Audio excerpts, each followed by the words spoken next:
You want to do the No, wrong one. recap, and then you want me to tell them the stuff that happened? Yeah, we can do that. I mean, I guess that's a good way to do things, is catch everybody back up. I've never been one to do what's supposed to be done. Anyway, so last we left our intrepid heroes. They were given a task by the Lord General Drac to head back from Stromness to Elicia to deliver a message directly to his counterpart, the Viscountess Sophie Dupont in Elicia. She, if you guys remember, was one of the only nobles who was still supporting the Lord General Drac's attempts to cure the Blight. And after the latest incident in Pietor, it's kind of become normalized. People just expect it to keep going. So, with the delivering of the letter, you guys got to Elicia only to realize that they do not allow humans on the top side of the city. Only to realize, in quotes. Hallis, being the only human in the party, was allowed entry. The rest of you were asked to hopefully you would comply, which you almost didn't. All of us were ready to, except one of us. That's all I have to say. To relocate back down to the Undercity, the large dwarven mine, the abandoned dwarven mine that is the basis of Elicia, which now houses pretty much everybody that's not above the glowing towers of Elicia. It was not cool. Everybody was basically agreed to meet at the Foundation, which we haven't really gone into detail about, but it is one of the finer establishments in the Undercity, meant for more vacationing nobles or nobles of a different type of race. Nobody knew exactly how they were going to pay for it, but they agreed to meet there at the very least. It's also...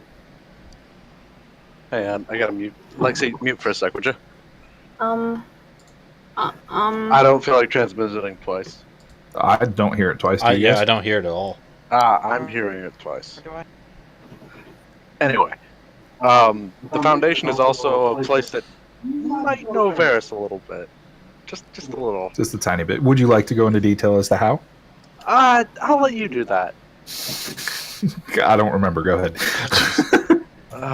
It's your character.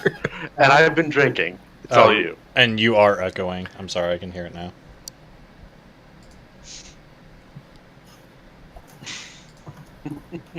What, did you toss a table or something? No, Varys is a bit of an Undercity folk hero. Oh, right. That was your thing. Do they write folk songs about you? Please tell me they have folk songs. Not songs, but basically Varys is... Since he's been so long, he has been there for so long, I think 100 years we discussed. Varys has picked up a penchant for helping those in need, even as a drow, being that he kind of digs people out. So since he's been there for so long, everybody kind of knows who he is. So the Foundation would understand the drow they called Varys. He robbed Oh my god. Ah, shit. The hero of Canton, man called Jane. Fucking love that episode. It totally threw me off track. Sorry, I'm sorry. I had to do it. So basically, the Foundation is aware of Varys. Nobody's really rude to him there. He has saved a lot of people, and grandpappies and little babies and stuff like that. Everybody, in some way, shape, or form, knows somebody that he has helped. Does he have a statue? So, yeah. What can you look up specifically what your folk hero ability is? I know it's something specific. I think Hallis, you have the same one, right? I believe. Oh, okay. Dang, folk heroes. We got genuine folk heroes amongst us. But, so, as you guys split, I'm going to give a little bit of opportunity for you guys to get a bit introspective here. I know that I did say that I would be giving you guys a heads up when you leveled up. Yesterday, I gave everybody a notification that because of the last couple sessions, you guys have leveled up. I do something a bit different, and I require some sort of an explanation as to why these abilities have manifested. It doesn't necessarily have to be good, but it's not like you just wake up one morning and all of a sudden, poof, I can now strike with the might of my deity. There's got to be some sort of either introspective reason, some sort of godly intervention. There has to be a reason that your characters are starting to get more powerful and have a bigger say in what goes on in the world around you. So everybody who is not Garrett, because we'll do Garrett separately, while he's up dealing with the Viscountess, you guys actually get to the Foundation itself, and it's gorgeous. It's basically, when you start going into the mine entrance, the initial mine entrance, there's a lot of bright colors, there's a lot of nice stalls, and more fancy things that you assume aren't going to be there as you get deeper. This is really just kind of tourist town. This is meant for people, caravans that are coming in that are non-human, to have a place to rest, to trade, to get their the things that they need and leave fairly quickly. Almost like any place that's directly around like the Eiffel Tower, in our world. Very touristy, lots of scam artists, lots of bright storefronts, things like that. The Foundation is pretty much smack dab in the middle of it. There's some very bright colored tapestries into the cutout rock. The actual mine, the dwarven craftsmanship itself is very exquisite for this particular building, as it's been etched into the rock. Stone columns run from 2-3 stories up all the way down. Depictions of ancient battles, things like that. Dwarven crafts. The Foundation is pretty well known, mostly because it is what many consider the beginning of the foundation of the Undercity. It gives people a good impression as they walk in, but it's also an institution. This place is never going to go out of business. There's always going to be people that want to stay there. Part of it is because they cater to a lot of nobles that are visiting. So as you go in, you see a lot of dwarven crystal hanging from the ceiling, a lot of alchemical lights that dance around and create optical illusions in the air of your lobby, and a very well-stocked restaurant and bar off to the other side.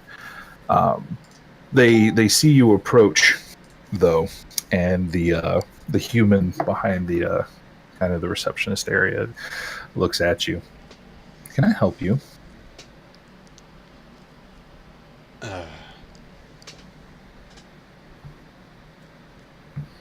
Okay, real quick. I'm not sure Othrix would have stayed here before. Maybe not. Yeah, I'm about to say I mean, you're a Dunscale. Yeah. But not a Dunscale with an exorbitant amount of money at his command. Mm-hmm. So, yeah, I don't think he's been here before. Okay. What about everybody else? Probably not. Past ports. I've probably not explored much of the city. Lexi? Maybe. I mean, I did travel with a lot of caravans, so I could have really gone anywhere. So, yes, but I don't remember it. Okay. I probably would have stayed at a less expensive inn in the city. Much less expensive. And Varus? No. Okay. All right. So the human would be too young to recognize Athalia. And the rest of you, between the very rough-looking Goliath, the Dragonborn who's trying his best to look posh, and the very rough-looking Drow, she kind of gives you all a wavering glance. Is there something I can help you all with? Place to drink? Well, you might be interested in the tavern down the road. It might be more your speed. The Herring Barrel. Herring Barrel. I would know that place. Yes, you would. You would also know it, Bia, as the place where drunken sailors go. It is a I- very rough, a very rough place, but it's also kind of looked down upon as that sort of establishment kind of place. We just got. No, thank you, miss. I'm not recruiting a crew today. We are meeting someone later. Well, in that case, feel free to use the establishment behind you. The Foundation has a well-stocked bar as long as you pay. We will be Oh, we paying. intend to. And that's kind of the end of the conversation. She doesn't really offer anything else. It's very apparent that you are not the type of clientele that normally comes in here. All right. For taverns down the street. What was that? Nothing. All right, so at this point, I would kind of like you guys to give me a rundown of what each character would kind of do over the next couple hours while you're waiting on Gareth to come back. Garrett, sorry. Is this when we explain how we leveled up, or is this Yeah. just? Oh, okay. Oh, dang. I might have to redo that. No, it's just explain it. We can kind of fit it in. Okay. I just want to know how you guys have leveled up. Does anybody want to go first? Not particularly, because I don't really have a good idea. Okay, I'll go to give people time. Well, this is also an area where you guys can help each other too. This is more of a collective experience. So if you're just like, if you look at it and go, okay, well, I'm not sure how, but here's what my powers are, and we have this downtime with which to look at what's going on. What do you guys think? And you guys can kind of collaborate and come up with something. Just so, because this way you can also have other characters involved with it too. Just think of it as like a team building experience. You're also going to be with coming up with Halices at this point too. Leveling up via Trust Falls. Dang it, I was going to say that. All right, now fall backwards and turns around. Sucker. Ouch, Third for anyone time. Who has to catch me? You'd have to have the whole party catch you, I have a feeling. Rock, paper, scissors. All right. All right, who wants to go first? I will, since I kind of had something prepared. Since Othrix is... he's still a little shaken by the whole experience in the village. I think that was... He hasn't been in too many knockout, drag-out fights before, and that was the first time he'd really been that close to death, as it were. Probably the shadows as well. Yeah, exactly, and that's his first with the shadows. So he's a little shaken by the whole experience, and he realizes he needs to up his game a little bit if he's going to continue doing this. So he starts trying to remember some of his old professor's lectures, like starts going specifically offense magic, and by going through his notes, Othrix starts putting books on the table, starts going through notes, starts making notes of his own on the sides of notes, and eventually, from that, he works out a new spell that will be a lot more helpful when it comes to offense. Okay. Are you doing this like in a room, in a back bar corner? Well, if we're all together, I figure I'm doing this just at the table. Okay. What does everybody else kind of think about this? As the Dragonborn once more puts his nose in the book. I'm probably being nosy and attempting to decipher them to no avail. Same. So are you two just like looking over my shoulder as I do this? Yes. Very obnoxiously close. So what's that do, eh? What's with all the pretty lines you draw on something? Yes, I am. Well, you see, this is what's called abjuration. It is when you take the offensive magic of the elements and focus it into a finite point using what is called the Loxian theorem, and you have absolutely no idea what I'm talking about, do you? I have Yeah, no. Nope.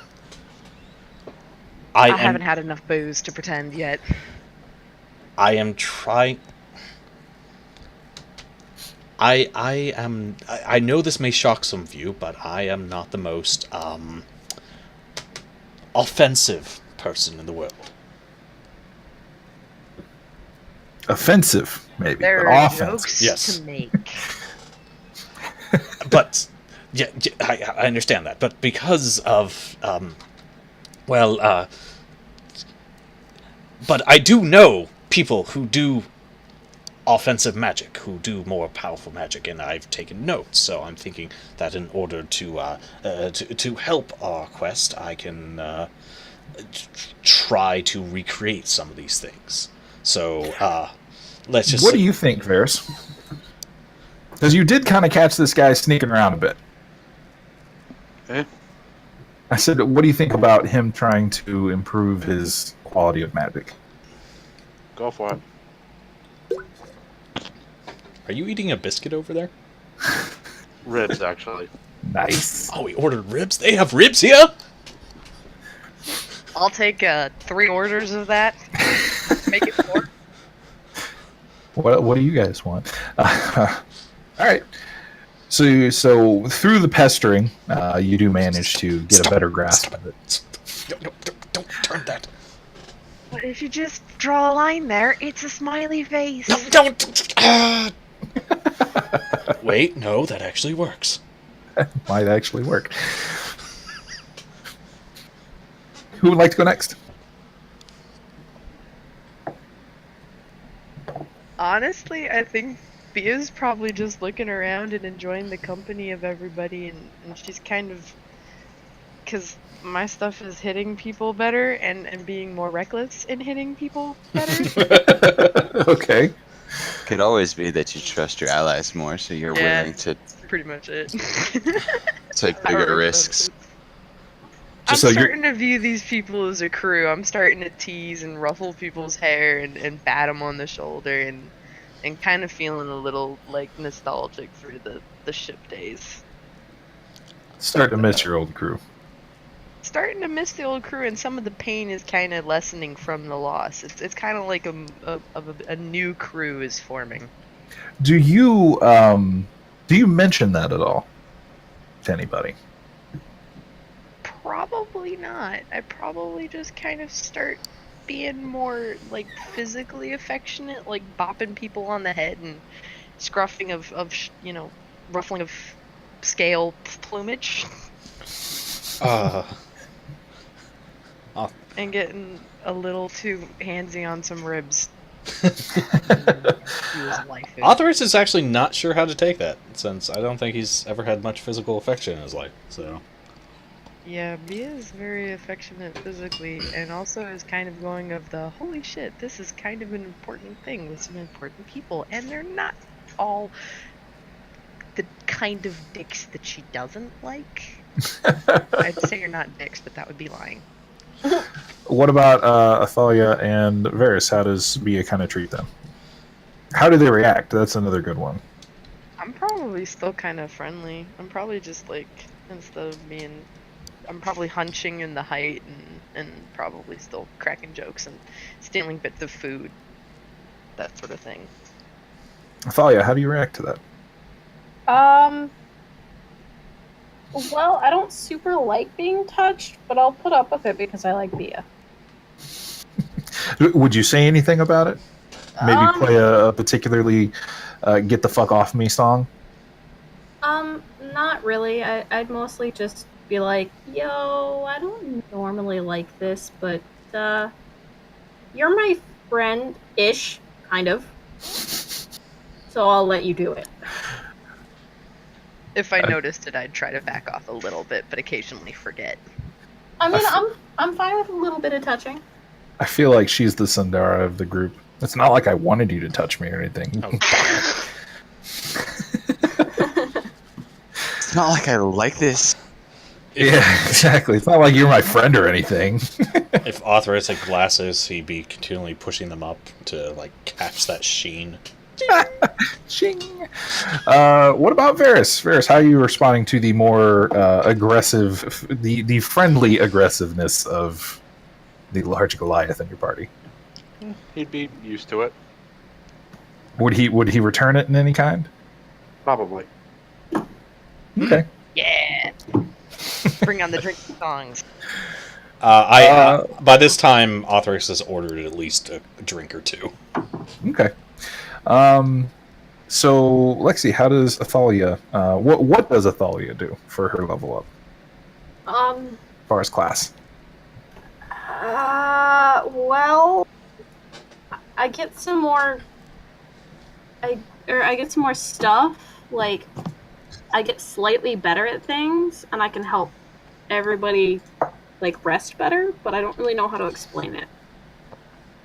Okay, so you have. Make you feel really relaxed. That'll be great.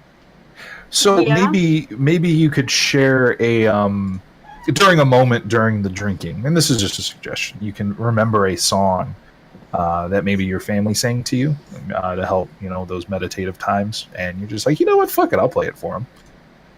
Yeah, I could do that. It's also probably more that I'm just getting more relaxed around you guys and more like opening up, because normally I don't do that. Mm-hmm. But slightly more relaxed. Okay, I think that's a good reason. How do you guys react to it? The very cold, closed-off elf is playing you a song of her people. I'm cheering incredibly loudly when it ends. Arthurix tries to ignore it, but his tail starts tapping. So. And Varys, You're my favorite. You're my favorite Dragonborn. I'm your only Dragonborn. Exactly. And Varys, how would you like to respond to it? I don't really see him responding much to it. Okay. Oh God! Now he has now he has a whole steak in his mouth. Where is he putting it? And how Varys, you what do you level up with for your fighter? Or not your fighter, your paladin. I haven't given it a single thought, honestly. Wow, he's playing his character very well. Well, that's something that we could also address too, maybe as a divination. We can hit Shadal and have her smack him upside the head. Maybe he's starting to accept that he kind of is doing good in another way. Get a fighting style, you learn how to cast spells, and you learn how to smite. All in this level. Oh dear God, you lucky bastard. And he traded all to not be here. I don't want to be with you people. I'm literally only here because I'm being told to. But I can now hit things harder. So don't fuck with me. Alright, and so Garrett, how would you like Varys to both come back and level up?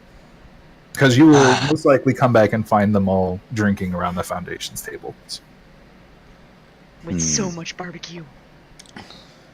And it is good barbecue too. Oh. Hey, they're not the best. They're not the tourist town noble hotel for no reason. True. By this point, Arthurix is trying but failing not to get stains on his notes.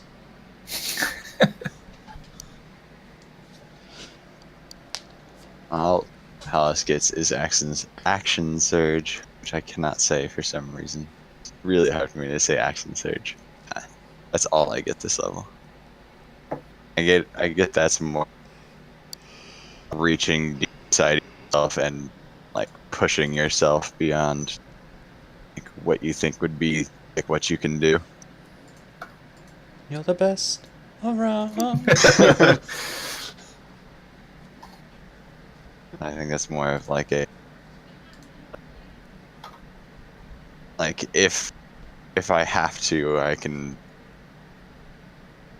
If I have to get what I need done, I can find a little bit more than what I have. That's how I picture action surge. Okay. How would you like to kind of explain that then?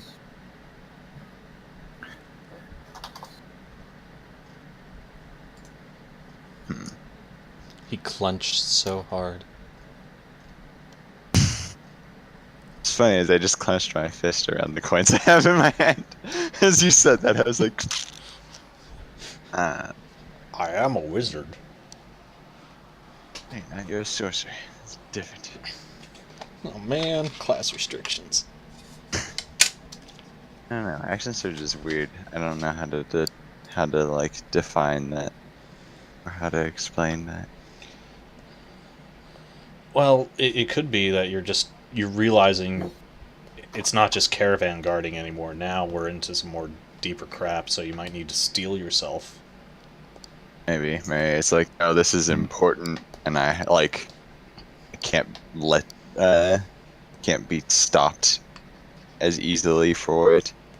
Yeah. Something like that. As for returning, he's just going to be listening for whatever is the loudest commotion, and I'm assuming that's probably them in this place. Yeah, probably. Well, Yeah, they're definitely there are a couple nobles, a couple well-dressed people who are definitely looking at that table sidelong. oh god, we're that table. Yes. Yeah, you guys are. Excellent. Appreciate that. Like, he knew they were there. He would just head inside and just walk over to their table and just like plop down. Oh, Garrett. Sorry. Hallis. Varys. Varys? Not Varys. Hallis. Hallis, sorry. Sorry. Hallis. Try these wings. They're delicious. Sure. Oh man, you guys are so lucky that you did not have to go up there. That was a terrible experience.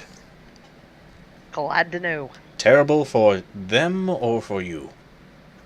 I think it was mutual, actually. Yeah. I kind of gave her that letter, and she wasn't too happy about the fact that I didn't know what the fuck to do when she put her hand out to me. You're supposed to bow and kiss. Why would I know that? I knew I should have instructed you before you left. Whatever. It's just... Would you guys have met Drac? Does he seem like someone who's going to do that? I don't think so. I think she can get over it. Anyway, I gave her the letter. She seemed rather perturbed by what she read in it.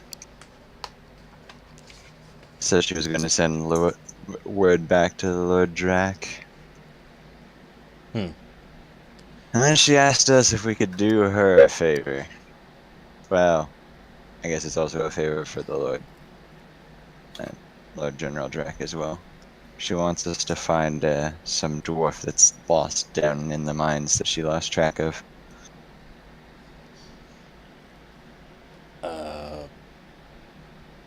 Why? She said something about Drac wanting the information that he potentially had. Oh, well, that makes more sense. I think we're mostly just checking to see if he's actually dead or not from the way she made it sound. Oh, She good. didn't sound like she had much stock in him actually being of any benefit. Oh, it's an either-or quest. I like those. Excellent. Yeah, either we find him dead or we find out the information that he knows. One of the two. Good. Oh, these are delicious. Unfortunately, we're gonna need the Drow's help for sure down here. Unfortunately. Well, unfortunately, that for sure we need his help. Okay, so to kind of to recap then, the Viscountess has accepted the notice and is going to be contacting the Lord Drac directly through whatever communication means, most likely expensive she has, and has given Hallis the task for all of you to basically go find a miner who was a prospector, I should say, who was hired by Lord Drac, and they've lost track of. OR or ER? Prospector as in a miner. ER. Gotcha. ER, yeah. So, yeah, that's kind of the task. She doesn't want you guys to take too long with it, but she has not heard anything from him for a while. She's pretty confident that she would have heard if he had left the city. He's not exactly a subtle individual, very noticeable. Good for us. He likes to use machines. That was notable. Yes, Philbus Getal. That was his name. That was his name. How do you spell that? I will toss it in chat. Okay. What did he mine? A little bit of everything? A little bit. He was more a finder of things in the ground. So if you wanted to find it, or would I maybe have encountered a man by this name? You can certainly make the check if you would like. Roll me a history check. Oh God, history. Actually, or honestly, anything that you think would apply. No, I'll take history. That was a good roll. That's a very good roll. He also really likes gold, apparently. Buddy, this is the Undercity. Everybody likes gold down here. True. That's a 21, Sergio. To your insight? No, to insight. Yeah. I rolled the wrong thing. I thought I clicked history. That is right below it. There you go. All right. While Philbus itself doesn't ring a bell, when Hallis starts speaking of a dwarves' affinity to use machines, that sticks out to you. Dwarves hate modern machinery if they can help it. They prefer their old traditional methods, which have proven very reliable. Dwarves are the traditional miners. They use magic and their ancestors' knowledge to find the loads that they need. And meanwhile, some of the gnomes and halflings have come up with better inventions to help them move Earth faster. They are generally distrusting of it. So the fact that you have a dwarf who is using machines sticks out like a sore thumb. And you're like, I know that guy. Pretty much a sellsword. He will work for anybody for the right amount of gold. Oh, damn. Oh, good. Also, just paying for our accommodations and gear for spelunking. Second Yeah, round! sir. That took a lot of work. She was Another not rack of happy about ribs. that. Varys is going to kind of stop and look around.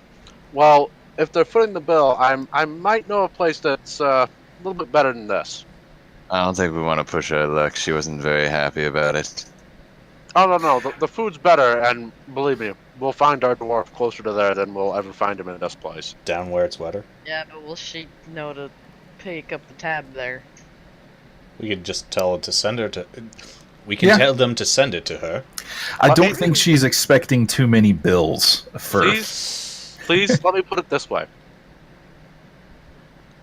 If she can understand the bill they send her, she'll be disgusted we drank at such an establishment. Why are we going to People such an like her. establishment? Because they have the best goddamn homebrewed mead this side of the river. Well, this side of the earth, really. I feel like Beale would slap the table and go, I'm sold, let's go. She's currently trying to figure out a way to take the ribs with her. Othrix is quickly, just shoving books into his pack. He's not even trying to. Whatever, but I'm not Plus, going if back I know up the there owner, and the talking city to her guard's going to again. be by in about 5 minutes because she's going to suspect we won't be paying. I mean, gotta be honest, I'm with you. That's pretty likely. I'm all for moving the location. All I'm saying is that I suppose go back it's a good up time to there. say I have history in this part of town. What was that, Alice? all I'm saying is I don't want to have to go back up there and talk to her again. Oh, you won't. The bill will be sent to her estate. You'll be fine. All right. There's more saying that to them. Just giving you guys a fair bit of warning. Where we're going, don't look anyone in the eye unless they look you in the eye first. Just as a warning. All right. Well, They can question. try to look me in the eye. Question. Well, shall we talk while walking? Yeah, let's. We're going quite a bit down. None of you have a problem with small, cramped spaces, do you? Doesn't matter. We're going anyway. Eris has a bit more hop in his step than you guys have seen him with in a while. Athalia, how do you react to that? Lexi. I'm not really sure, honestly. Okay. Let's try and work it out. What's up? I'm still feeling out this character in some ways, and I'm just not really sure how she'd react at all. Would she be resistant to the change itself? Possibly. Okay. She doesn't super hate change. So she just doesn't like, I guess, change of plans. Okay. So she would be a little resistant to it. Like, I don't know. Yeah. We were asked to stay here. But if the whole group gets up to go, would she kind of reluctantly follow and be like, I would just like to note this is a bad idea? I don't know that it'd be so much reluctantly as that she'd be like, well, we shouldn't go, but if you're all going, I'm going. Okay. Because she's going to stick with the group no matter what. She's been hired to be with the group. She's staying with the group. Okay. Is she going to fire any barbs about it? No, she's pretty laid back about that kind of thing, though. Okay. All right. Well, that's all I really wanted to know. Okay. Help everybody kind of feel out the characters a little bit. It's small interactions like this that help kind of get settled into a character. All right. So you guys have your task. You are following Varys deeper into the Undercity. First, guys, what's up? Yes, real quick. Should we find the widow first before we go searching after the dwarf, or should we do that after? I mean, we could always put feelers down and then see if bait gets taken before we get back up again. I did not understand that at all. Say that again. I was gonna say we could put out feelers and see if anybody bites before we get back. No, I heard you. I just did not understand the metaphor. Perhaps we can see if anybody's heard anything, or have people go out listening for things, if any of us have friends here. Oh, okay, there we go. While we look for the miner, and then by the time we get back, there might be some progress on that. Sounds good. Okay, that's right. fine. Okay. So, yep, you guys have this miner to track down, and the Lord Drac did ask you to deliver the message to the widow. Yes. Okay. So, you're following Varys. Now, as you guys start moving deeper into the Undercity, you start realizing that the almost facade of being welcoming starts to crumble as you go further and deeper. The tunnels start becoming a little less open. The alchemical lights start becoming more bland and dull, simply providing illumination instead of providing color. The people start getting a bit more haggard, a bit more, heads down, eyes forward kind of people. They're not worse. There's no real, beggars, or it doesn't look like there's super poverty, but there's definitely a lack of pale faces around. You see a lot of tieflings wandering around in their various colorful get-ups and charms. Couple dragonborns floating around. You can see the hint of guards, but any sword that you see is more than likely attached to a belt of somebody who's very much not a guard. It starts getting a bit more rough and tumble, for sure. And you just keep going. Going. Arthurix whips his hood up. Good idea. Whip. Looking more suspicious ain't gonna help you. He stands up a little straighter and a little more commanding. I know where I'm going. He flips his hood back down. Let's just not change posture. All right. as you get, you keep going. It feels like at least an hour that you're walking through various cuts and corners and ups and downs, and unless you guys make a really good navigation check, you would not be able to find the entrance again if you tried. It is very much down in the depths, but you keep following Varys, and he is laser guided. He knows exactly where he's going until you come down to a literally a hole in the wall with a small tavern sign hanging above it. And I will let John take this one over since it's his establishment. The sign above it says, and it takes a minute to read it, it says the Tumbling Rock. And this establishment, you come inside and it's dim lights, close packed tables. You're not quite sure if the glasses are clean or if they just come that dusty.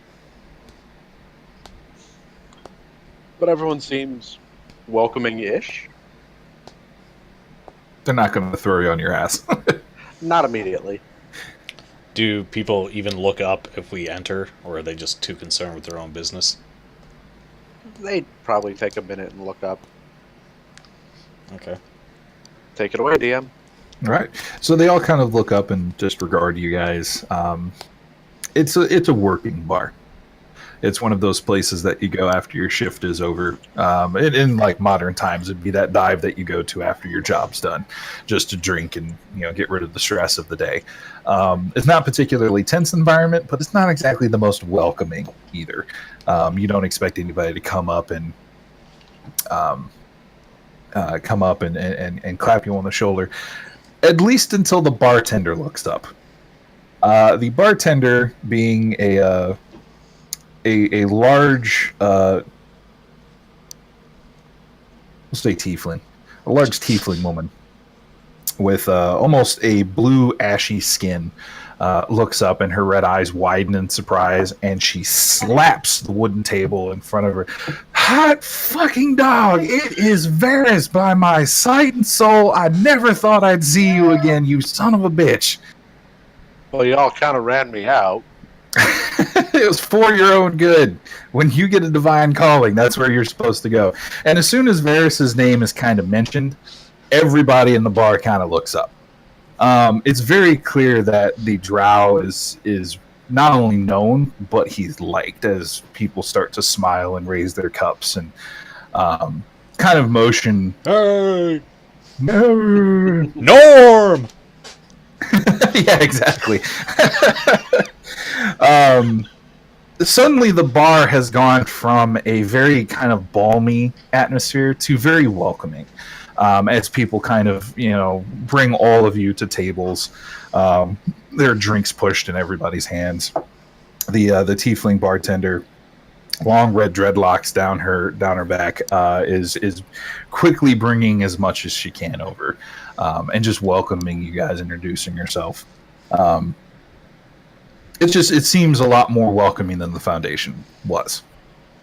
Now, Maggie, I gotta warn you, they just came from drinking at the Foundation.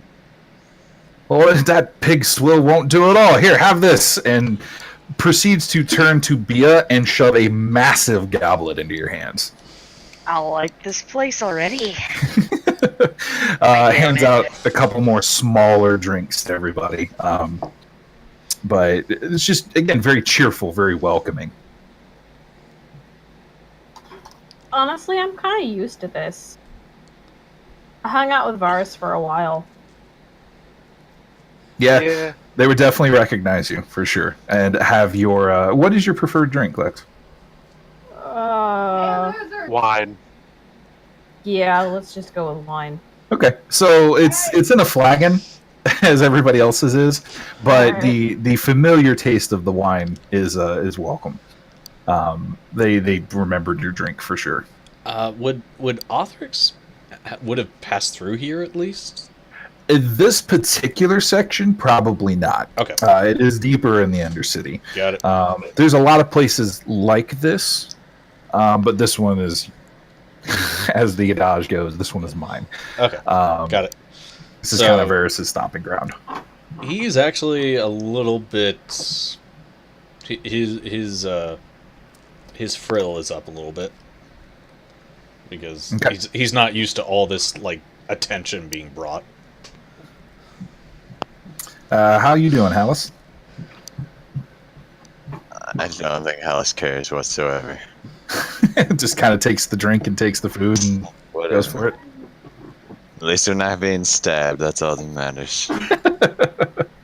Well, to be fair, you're a human in the Undercity. If you weren't with me, you would be stabbed. I'd like to see them try. So, all right. So you guys have your kind of 2 tasks set out for you. What would you like to do? Well, I know we were talking about putting out, as you say, putting out feelers for the widow. Are we able to have somebody ask around while we search for the dwarf? Definitely probably want to find that widow before we go down there. It might be a little while. That's what I was thinking. Just something quick before we head down. We ought to be able to. Yeah. Ask Yeah. around, pay the right people. I mean, this. Now, if from the other from your recollection of the letter, you do remember that this gentleman in the letter was attempting to find a specialized type of wood for a craftswoman for his wife.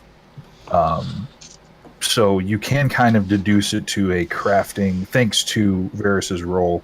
You can deduce it to more of the crafting section of the Undercity, which will give you a place to start. All right. Okay, would anybody like to make any checks or have any other ideas? Because you guys can use your background abilities as well. Not sure where that would come into it. I think I'm going to be abusing mine to find the.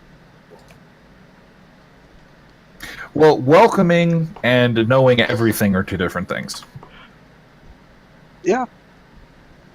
But I also believe Hallis has the folk hero ability as well, right?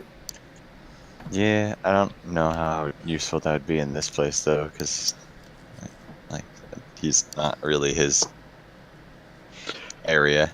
Would Othric's kind of poking around for artifacts would have led him around more of the craftsman areas of the city? Maybe not led him around, but in those crafting areas, you've probably been there before. Okay. But you wouldn't, unless you were looking for, these types of things specifically. Yeah, I just can't see The him. scale would probably be going nuts regardless. Because you're walking through a place where they use those types of magics to make higher level and higher, more resilient equipment and weapons. Okay, yeah, so he really would have... I would have no insight into this. Probably put it in your pocket and try and ignore the, the red hot or icy hot feeling in your pockets. Okay. Yes, I'm aware there's magic around. Thank you. Why did I keep this thing? Any other ideas? You guys just kind of want to head to the crafting area and see what you can scrounge up? Yeah, I think so. Yeah. Unless we want to sit down for, enjoy drinks for a little bit and then head out. Drink, be merry, enjoy some better food. And, my goblet. Well, what time? Well, wait a second. What time is it? Because well, technically let's it's been see. I think it has been at least a day since we last slept. I mean, to be fair, in the Undercity, there's no real concept of what time of day it is. You are the only one from the Undercity here among us. You have, it is starting to get closer to evening time.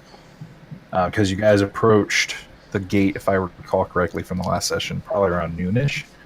And Hallis was up on topside for a couple hours. Yeah, okay, so... And then you went to the Tumbling Rock. So that probably took another hour. So yeah, getting close to the end of evening time. Close to nighttime. I mean, if we go searching out now, the craftsman will be closing up shop. Everybody will be heading home for the night. Well, Valid, make me a... Got to be a good check for that. Make me a check for that. Okay.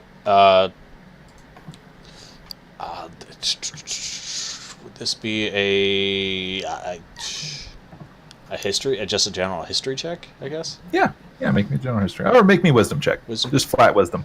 Oh, Jesus, I got nothing in wisdom. I'm not that wise.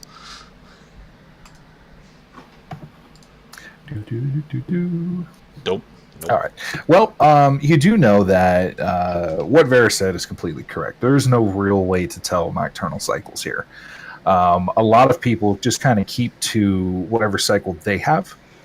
So there could be stalls that are open, there could be stalls that are closed. It really depends on what the craftsman's schedule is individually. That's right. All right. Well, I guess we should go then. Knows we're going to need to get rest before we really get underway. So go find the widow, come back, sleep, Yes. and then also get supplies. Because if we're spelunking, we want some cave supplies. Yes. Okay. Don't know how hard it was to negotiate for this. It's really fucking hard. She did not like. We appreciate your sacrifice. It almost was a sacrifice. So bad. Let's just say that Garrett very much played his Charisma 8 character. It was fun. Okay, so how would you guys like to progress? You tell me. This is your mission. Give me ideas. Give me a feeling on how everybody's wants to approach this. Onwards and downwards. I want to remind me of whose widow this is that we're searching for, because I don't remember that off the top of my head. The gentleman who died, who had the letter on him, who was blighted. He did mention that he was looking for wood for his wife, who lived in Elicia. The original guy we were sent to find. All right. So, Yep. I guess that letter that we found was written to her. Yes. Yes. He just didn't get it to a post quick enough. That's why he would actually traveling as quickly as he could, so he could deliver the letter before he died, because he knew he was going to die. He was blighted. But every place that he went turned him away because he was blighted, and they didn't want him in the city. This town of Dragthaw, I think that was what it was called, was the only trading post to take him in. And he signed the kind of the ledger because the sheriff thought it was a notable occurrence.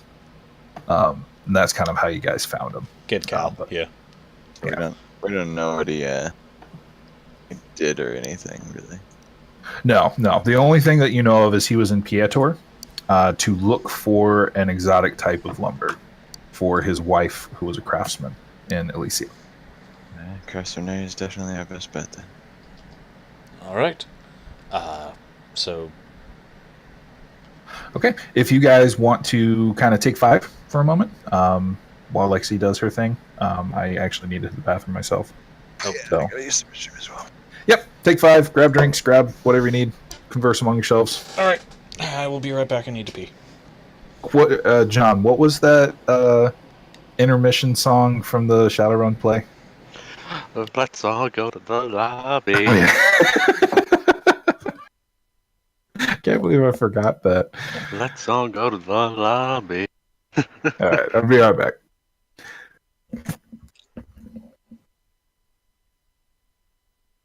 So how's everyone doing? Good.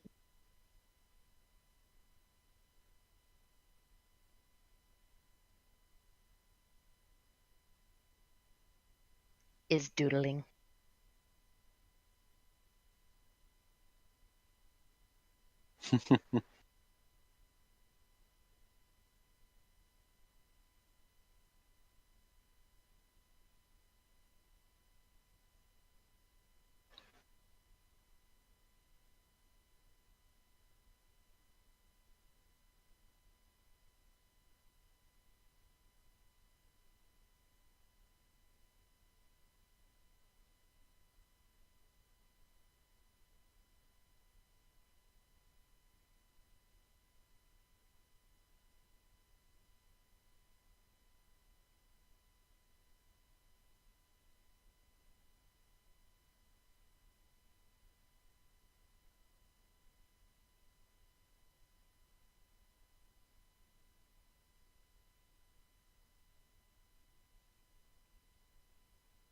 Vavavoom.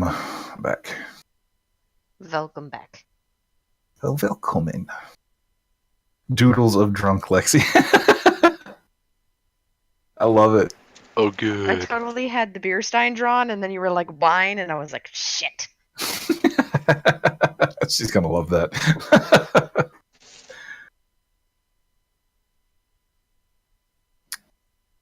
Delete this. Go away. And a back. Yeah. So everybody having fun? Another wonderful Sunday night gaming. Tons of fun, though it's Saturday night, I hope. About to say, it better not be Sunday night. Or I'm screwed with my homework. Right? I need to go to bed right now. I mean, I'd be fine with it being Sunday. Shut your I mean, I'd face. make some money tomorrow. Fuck no, I don't want to put up with my chem professor tomorrow. Oh God, that's right. Monday I gotta do classes. Tomorrow I gotta do homework too. Oh boy. Nerds. I get to, I'll call Maddie and bug her while she's doing it so I can do mine. Please. I get to chuck dice tomorrow, and hope I get a job interview. Yeah. I have to run sound booth again tomorrow.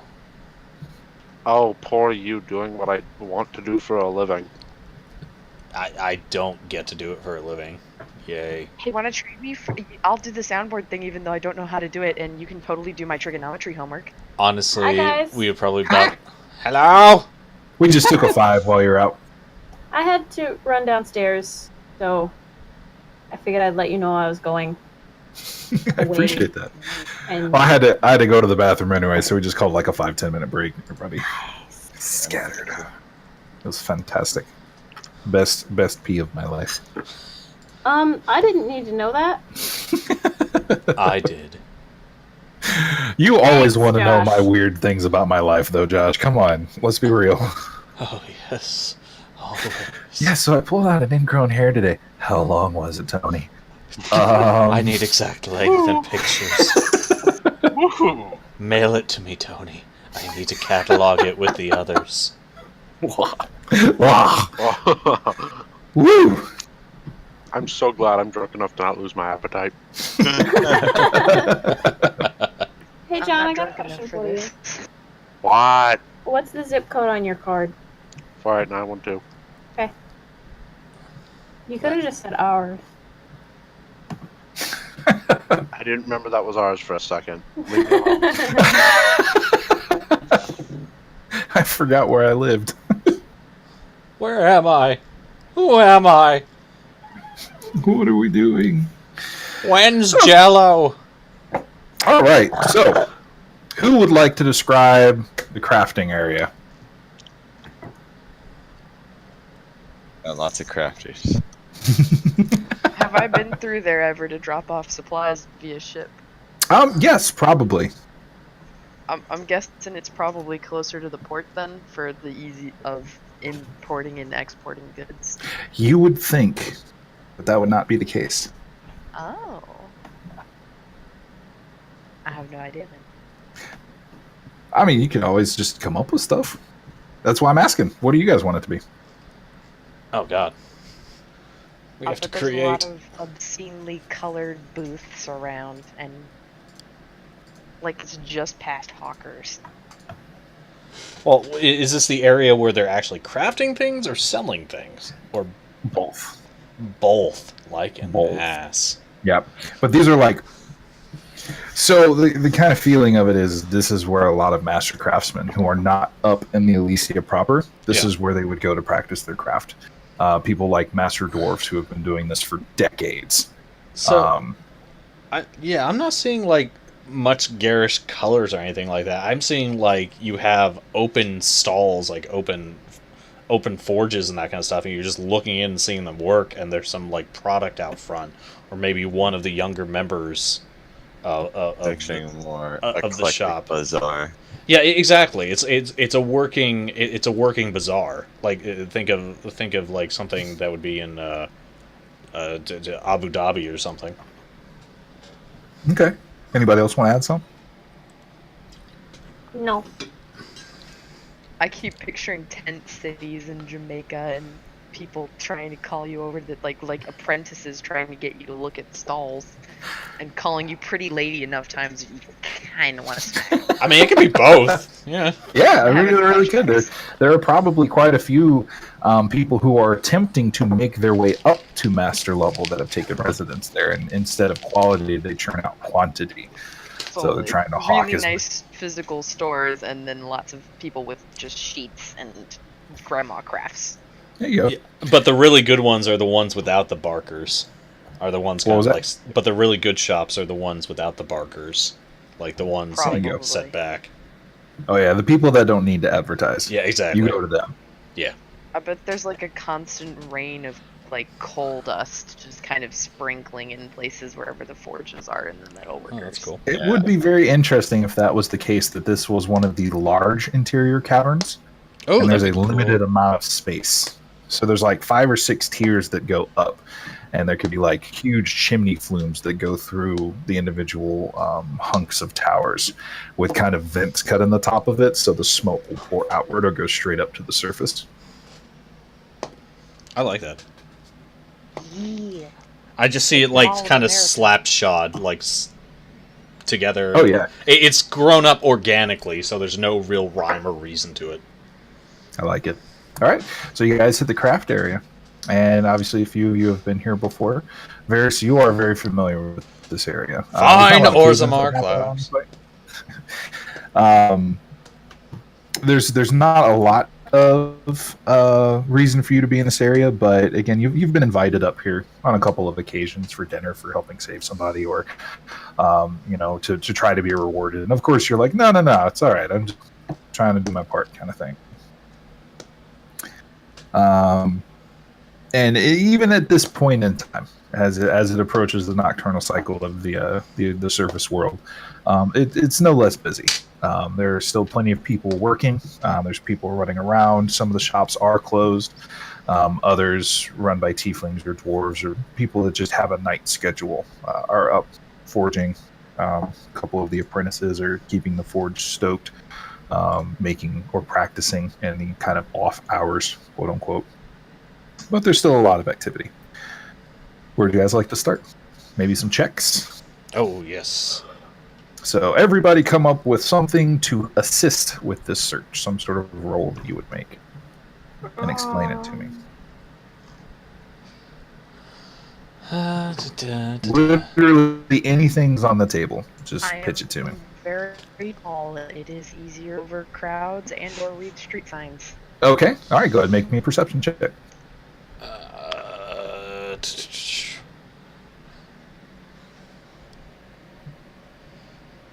I'm gonna toss out that persuasion.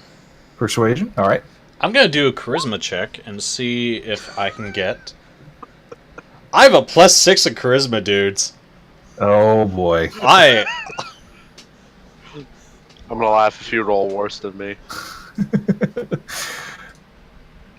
Oh.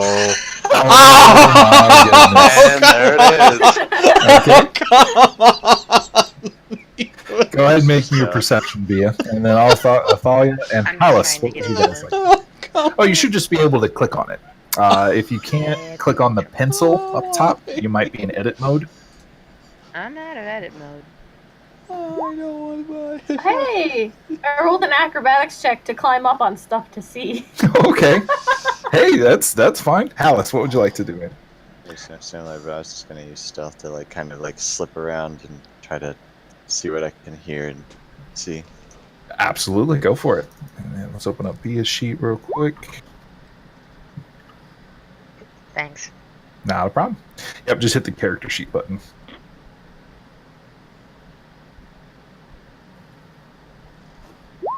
I figured out what it was. It was hiding it for some reason.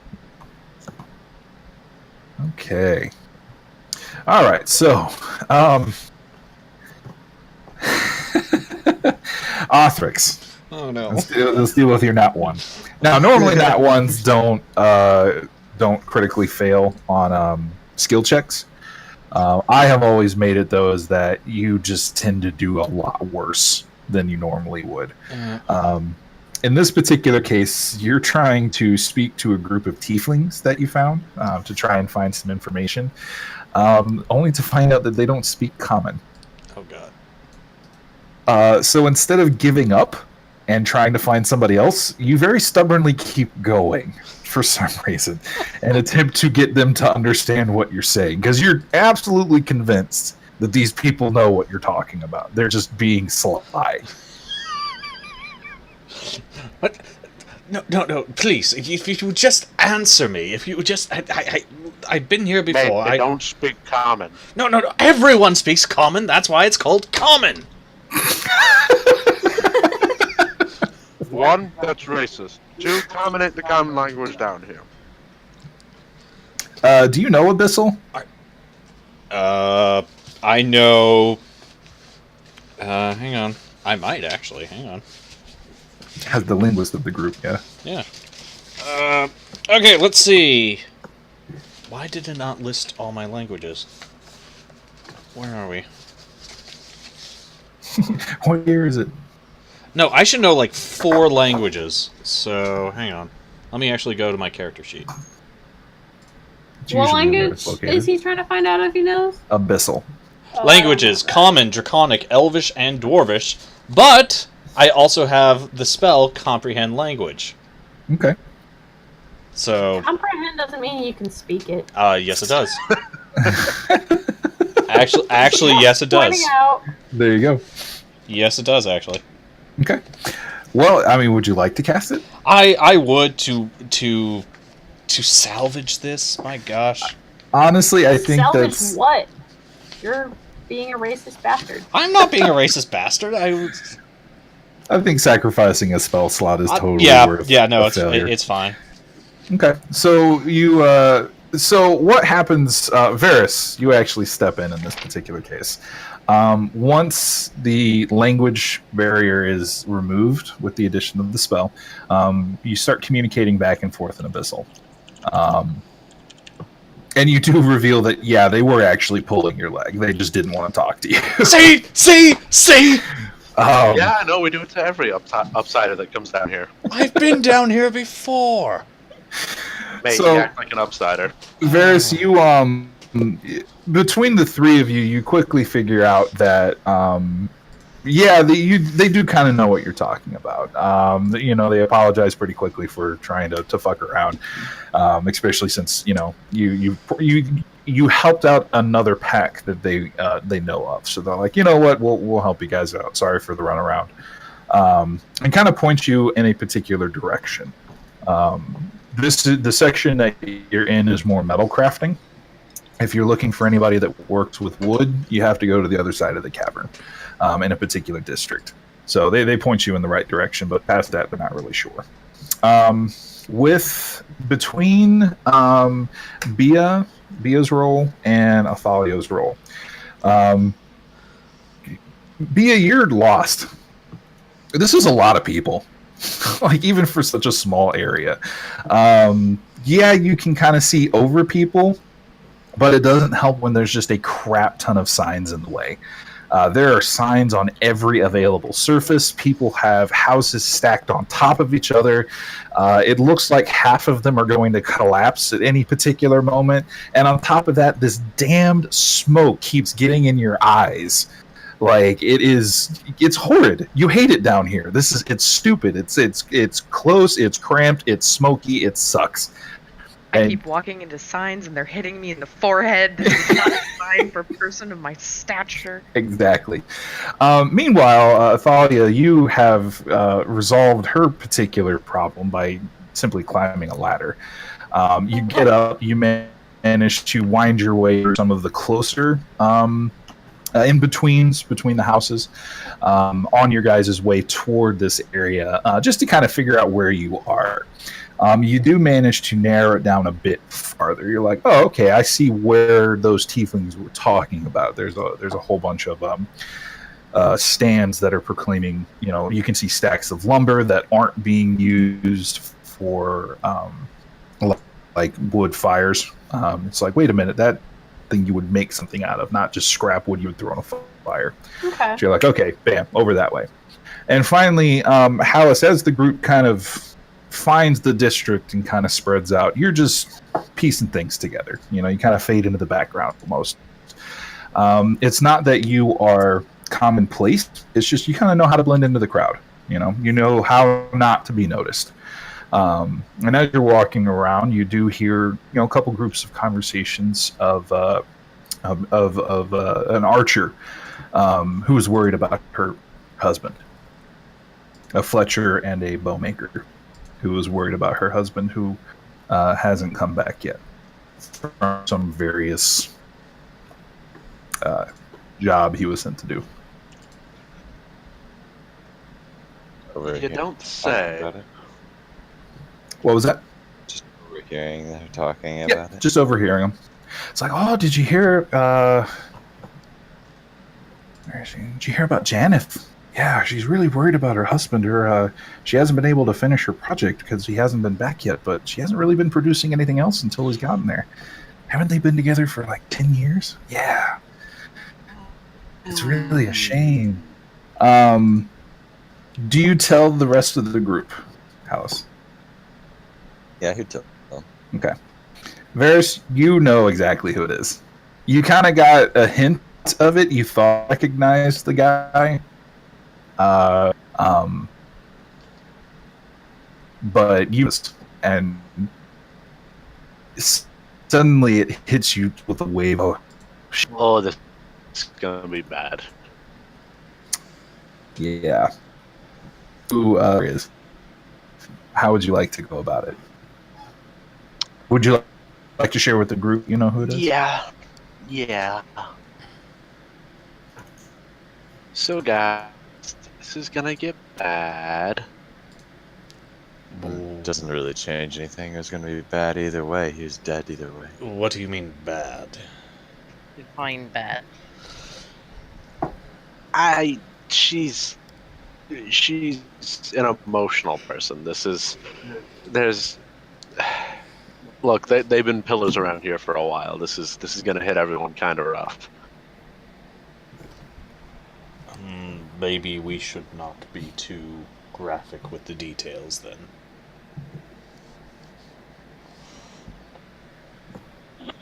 We're here to deliver a letter. Yes. Past that, maybe just a couple words of comfort. Not delivered by me. Let her know that he had a proper burial and he is taken care of. The Lord Drac did send a voucher of bounty to help. Oh, good.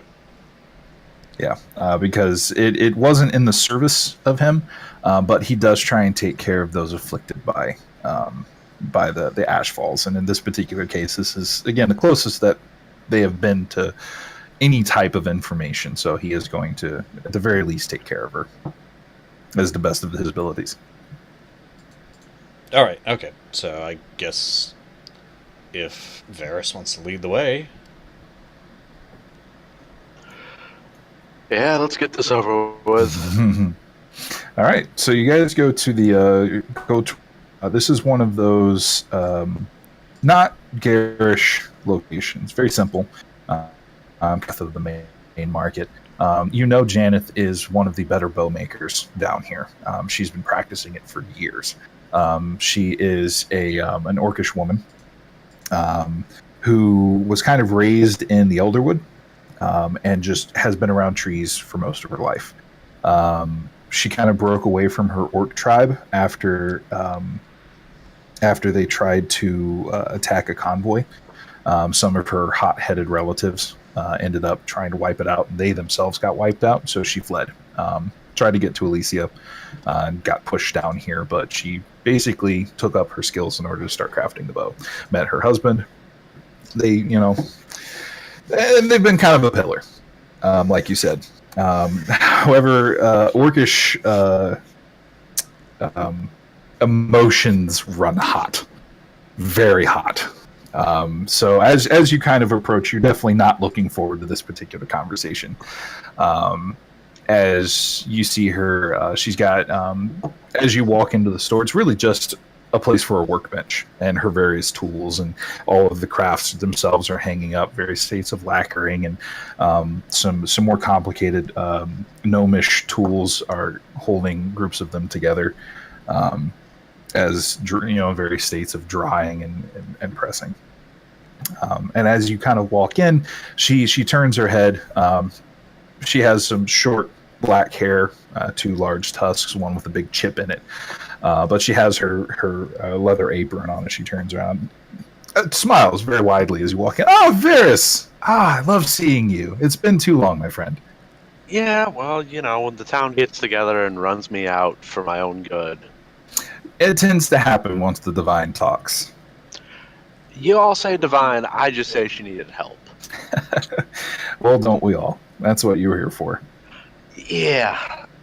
Look, there's no easy way to say this, but I got a letter from your husband. Oh,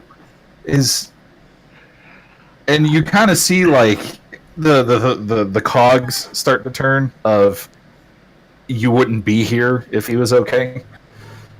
Yeah.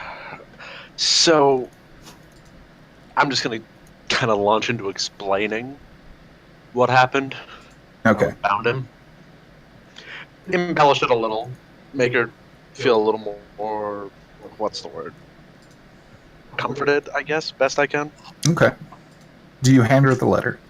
Yes. Okay. So partway through it, you can just see her face sink as she kind of stumbles backwards and sits on the workbench. She's not as tall as you, Bia. She's probably about a foot shorter, but she's still got about a head on everybody else. So kind of seeing her stagger and find something to support herself, the tears start running hot almost immediately. And it is very tough to watch her hands reach out and grab the letter and start trying to flip through it. And she just starts bawling right there. Like, there's no composure, there's no control, like, ugly crying. And which is a completely understandable reaction. And it just starts wailing on the spot, oh my God, my husband, I can't, he was my rock, almost inconsolable. How do you guys want to approach it? Oh, jeez. I know. She's my people, so I'm going to be hanging around a little bit. Hallis walks out of the room. Thea leaves the ribs she's been smuggling this time on one of the tables and leaves the room. Okay. Jesus. I really want to try another charisma check. All right. Go for it. Athalia, how would you like to... How are you addressing it? She's not good with this.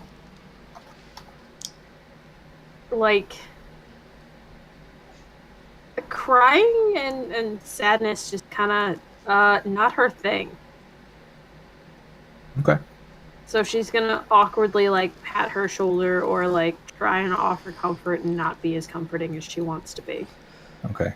I don't know why, but when you said that, I can only think of that picture of the guy trying to comfort his wife with morning sickness on the toilet, and he's got the broom and he's trying to touch her shoulder, like, there.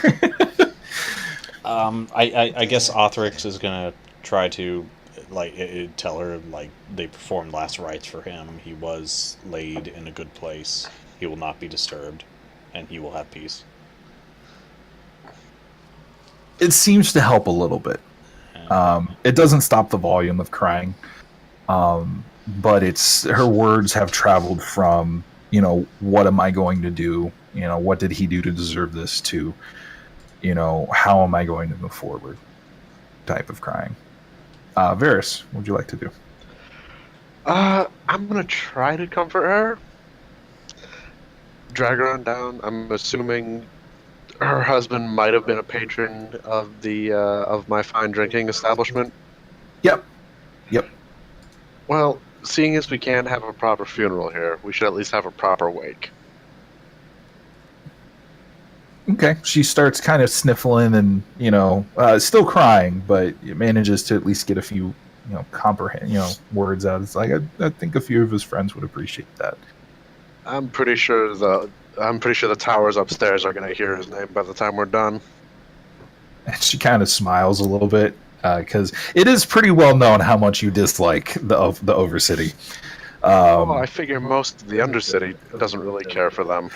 It depends on person to person, but yeah, for the most part, it is seen as kind of squalor. Would you say the rule is never get Varys talking about it if you can help it? Yes, absolutely.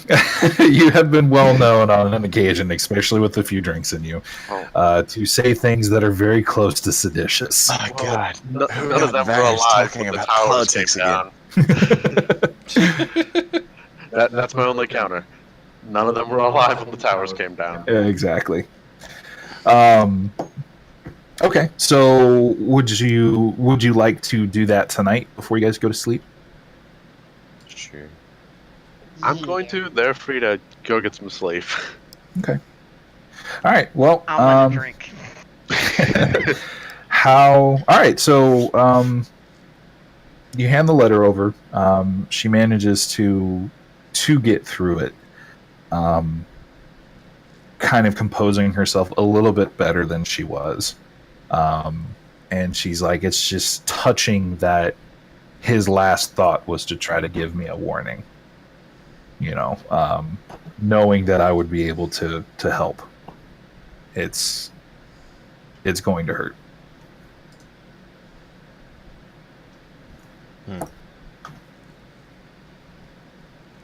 But I will send out a few notifications. Maybe some of the craftsmen can close up early tonight, and we'll meet you at the Tumbling Rocks. Sounds good. And she's like, I just need to be alone for a little while, if that's okay. Definitely. So as you guys kind of leave, the sound of weeping hits again.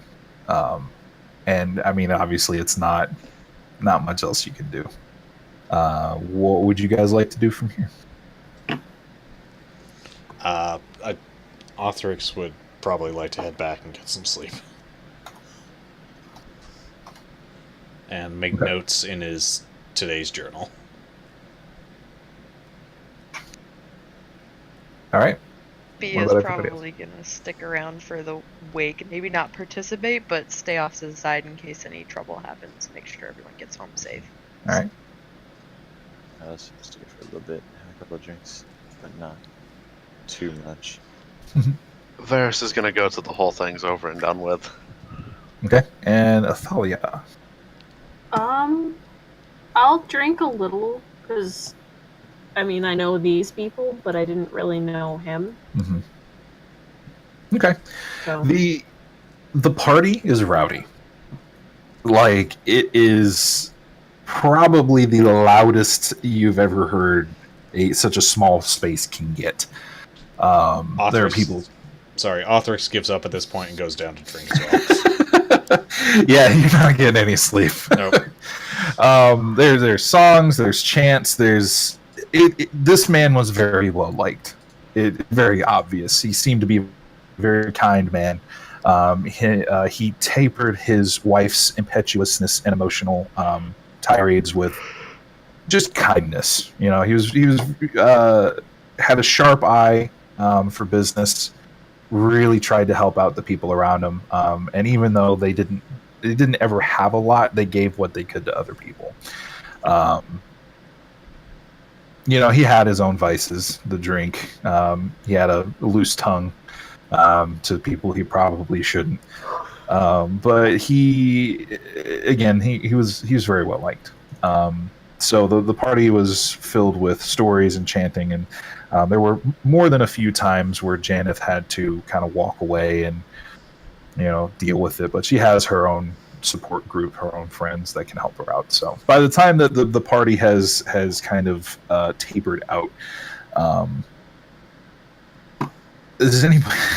Everybody make me a wisdom check, please. Oh goodness. Oh god. And take it at disadvantage, please. Oh goodness. Because either you're drunk or you're very much on your way there. The people were very insistent. Not too bad. Hey! Look at me! Jesus. Holy shit, I got a 10.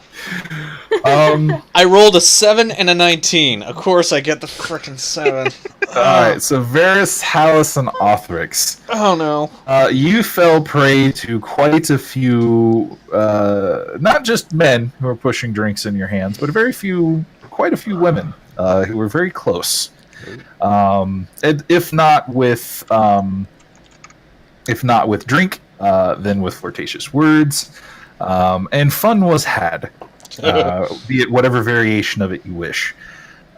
You didn't get any sleep. There was very little sleeping to be done. If they started rubbing my my frill, and all was lost. Oh yeah, you probably had at least two women on you, just being like, "We've never seen a dragonborn before." Oh god, yeah.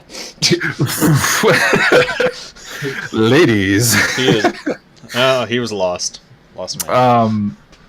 As far as Athalia and Bia, you guys realize exactly how late it's getting. I know, Bia, you said you were keeping your head on a swivel, making sure that everybody got home safe. You do manage to keep drinks out of your own hand. In an effort, you kind of keep an eye on your party mates. You very happily watch Othrix get flirted with, and he has no idea what to do with it. He just this is gonna be fun at breakfast. Athalia, you are kind of doing the same thing, just keeping an eye on what's going on, but you are enjoying yourself for sure. It's nice to hear so many good stories.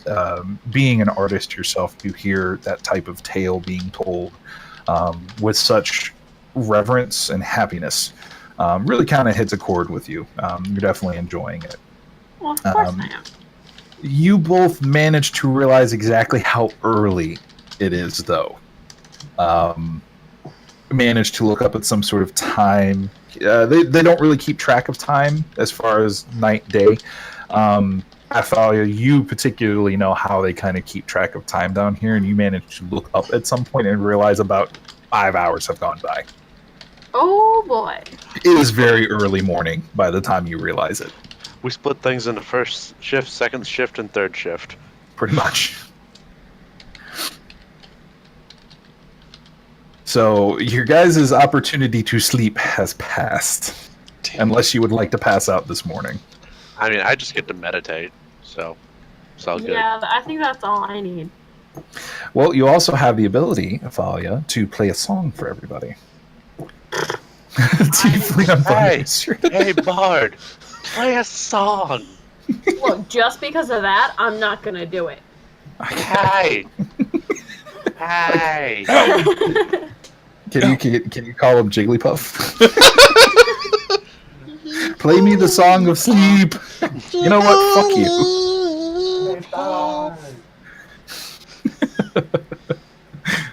I suppose I can play a song. Do I roll a d6 or do they? They would roll a d6 right. if they want to heal HP. This is just a fluff thing. This would be if anybody needs to heal. No, I don't think anybody's had any fights or anything. So the carnage of the after effects of it. This Maddie, this poor tiefling girl, and the two half orcs that help her out in the back. They are inundated. You're pretty sure that you've had drinks out of cups that weren't exactly washed.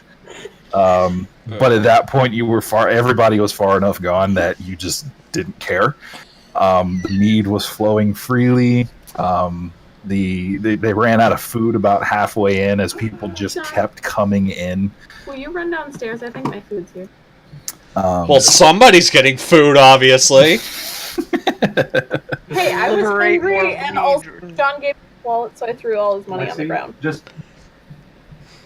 threw it on the ground. He threw it on the This ground. is like an Just pick up my money. Last night in Baltimore. Aww. And you're all just kind of sitting around one of the tables, shell-shocked. Othrix is very ruffled and mussed. Feathers His crest sticking is like padded down in certain places. His clothings are very ruffled, and he looks like he just went through like a tumble dryer. Just with that long distance stare of I can't believe that just happened. Bia, you're just chuckling as you get the eggs that you ordered. I can't stop it. I keep looking at the Dragonborn and I just start cackling again. Varys, this is pretty par for the course, at least for the bar. This is why you love this place. Give him. Oh, is he coming back up? Oh, okay. Yeah, Yeah. he's back now. I also had to get my money back from somebody. Hey, he had enough money to make it rain. I do love have doing enough to that. make it rain. I really, at one point, I want to cash my paycheck into ones and just throw it on my bed at one point and just roll in it. No way, man. Well, I make way apparently- too much money for that. To be fair, Samson almost tried to walk off with a $5. He did. He grabbed it in his mouth, and we had to stop him. Oh, good kitty. Athalia, how are you feeling after all of this? I'm feeling okay. He's kind of leaning back, good stories on the mind. You've probably gotten like one or two more that you can probably weave into your storytelling from now on. Okay. Just ones that really stuck with you. Varus, again, par for the course. This is exactly how a wait goes down here. You've been to enough of them that everything runs out by the time 8, 9 o'clock in the morning runs around. What's a And wait? people go home. I mean, we're People- not sleeping.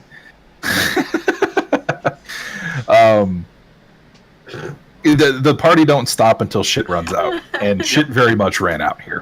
People Hallis, drink and then they go to work. Sleep doesn't happen with a wake. exactly. Oh, sweet Jesus, cat. Hallis, sorry. this is probably the best night we've had. It's been fun, even with a couple of the glances of the girls. I know you're not too interested in it, but it's nice to have the attention. Share some of your stories, get to talk to some of the other guys who are down there, doing their soldiering thing and swapping a few stories around. It was a good time overall, but you all are dead tired. It is like 9 o'clock in the morning. Nobody slept since you got down here the previous day. How do you want to go forward with this? Can I take like a 2-hour rest and just be really sleep deprived? Yeah, if anybody wants to take a short rest, that's fine. I won't get my spell back unless I get a full rest. I'm down a spell. Yeah. Oh no. And Damn. we're going to have points of exhaustion if we don't sleep. Maybe. I'm gonna take a short rest and then some hair of the dog. All right. Oh, gosh. I'm all for sleeping and starting up. Just a short A late, rest. a late morning, yeah. Okay, I'm down. Like, Othrix is probably, like, falling asleep at the table at this point. Alright, I guess someone here is not used to how we do things down here. I'm gonna get the little dragonling up to bed. Let's do get at least a little bit of sleep. I am not a little I need Oh, my oh. beauty sleep. little bigger than you. Yeah, I'll I guess help you with are, the little Dragonborn. man. All right, so everybody can take a short rest. But that's about all you're going to get. Yeah. Which is like, what, about 2 hours for elves, or is it... 2-3 hours for everybody. It's basically anything shorter than a long rest.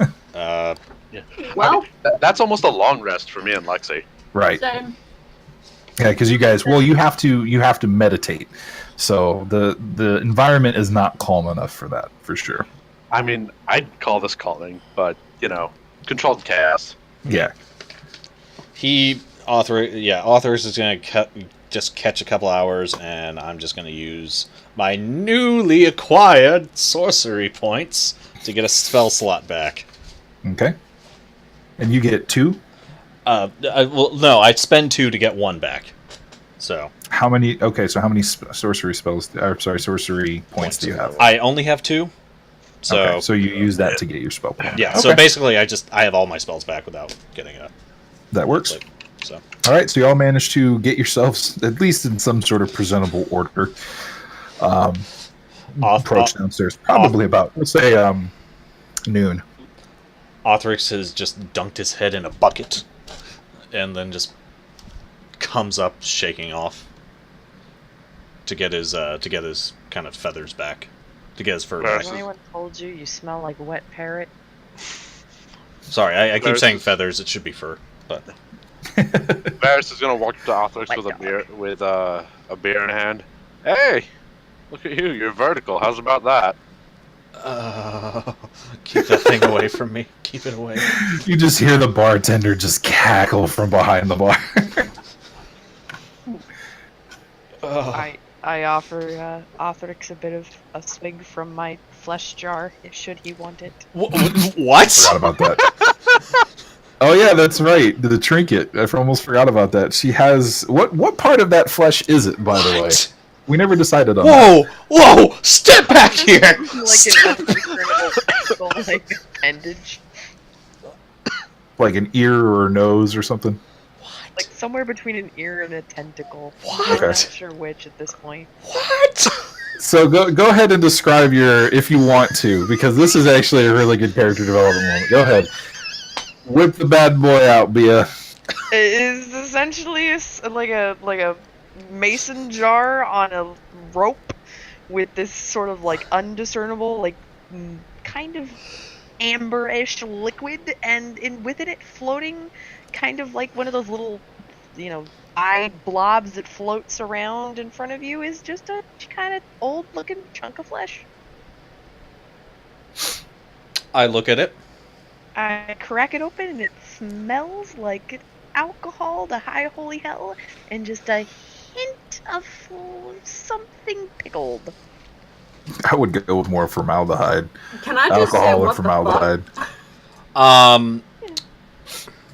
Yeah, so I look at it. It's good luck. It'll cure your hangover and ensure the day is good. Oh, we got something like that behind the bar. The tiefling giggles and then pulls out not a similar mason jar, but there's basically a pickling jar that gets brought out. Hey, There's I heard I've heard some people call it a prairie oyster. I'm not quite sure where the name comes from, but There's a blackened egg-looking thing that is floating in the middle of the green liquid in this particular case. so Sarge, just if you would take a look at that roll right there, and that'll be my reaction. So where would you like the bucket to be, and do you make it to the bucket?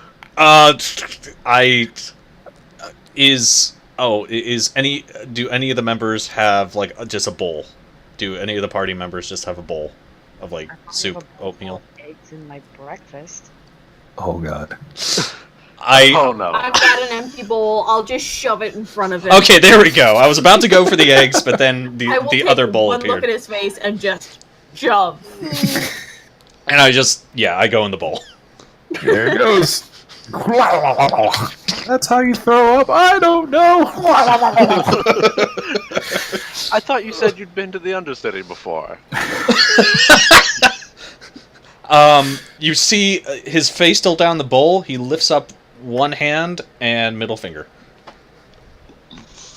Well, I'll bet you'll feel better after that either way. No, So- he won't. That's not actually throwing up, and the smell's gonna make him puke all day. Oh. So I'm gonna throw up a pun intended, a YouTube video that you guys should watch at the next break. I think it's incredibly relevant. Anyway, God, what are okay, you so the sending us? Dragonborn tosses his cookies. Hallis, what are you doing? Just want some like whatever is the equivalent of like the blackest of coffee. Honestly, an established like this, probably more beer. Oh God. Okay, What? So water, you guys- water. water, lots of water. Take something off my jar. Does anybody react to this? The fact that she just cracked it open and drank out of the appendage jar? Nope. I know better than that. I don't question a pirate's traditions. Hang on.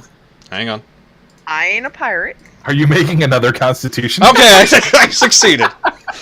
You barely managed to hold it back. You're like, oh, hold on. All right. The square root of the hypotenuse is equal to the triangle. I could just see Athalia just looking at her, and then her eyes get slowly wider, just not saying anything, just like that massive like anime eyes, like what the fuck are you doing? Look, I know better than to say shit about sailors, but yeah. Look, Mia, you're a sailor in the Undercity. You're basically a pirate until you walk out of here. Yarr.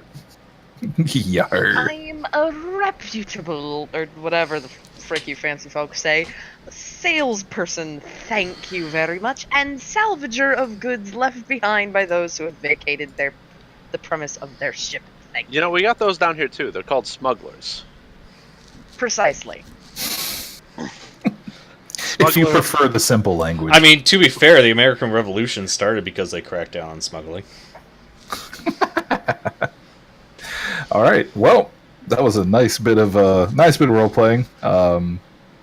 Fantastic. I fucking love it. Okay, so go ahead and how would you like to proceed? You have your Now I'm going to give everybody an option here. I know we've only been at it for 2 hours. I have spoken to the party members who normally would have to work tomorrow. It seems like we're okay to continue going. Mm-hmm. Does anybody have any qualms about continuing until say like 1:30? No, I don't. Absolutely not. Nope.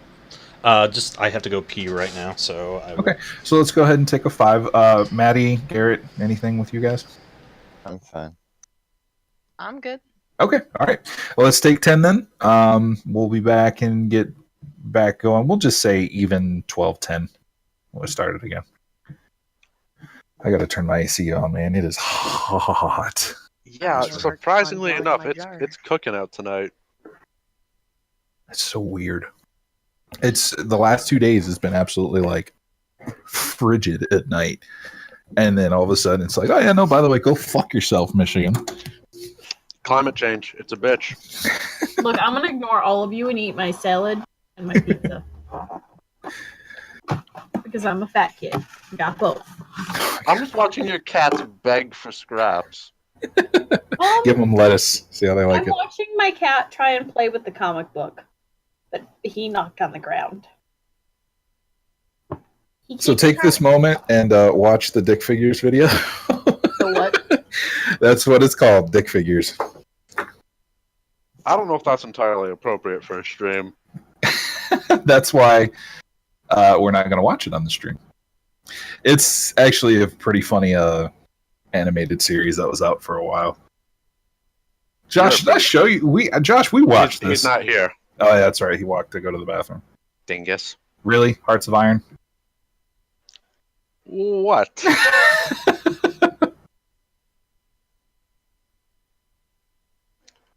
Look, get off my back. I have an addiction.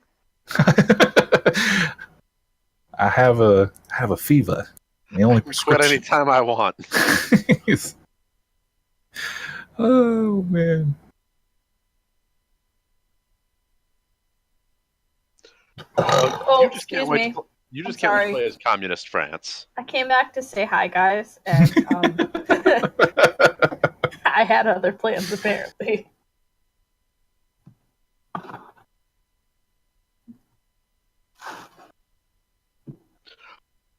Admit it, Sarge. You're kind of excited. Oh yeah, I'm definitely excited to play Hearts of Iron as soon as we're done because we're communist France, baby. Woo! You're gonna get rolled. Oh, I know it's gonna be so bad. I'm just gonna chime in here with nerds. Says Well, the I'm woman. friends with you, but Says the woman playing D&D at 1 in the morning at midnight. Midnight. shut up. I remembered I had brownies. Oh, Josh. It's midnight. Josh, I'm sending you a terrible joke. Oh, good. Like, Please. No, bad. No. You know me, my friend. This is my crack.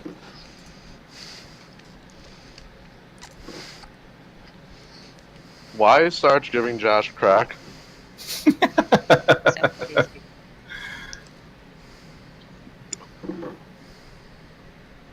Well, no, he told me.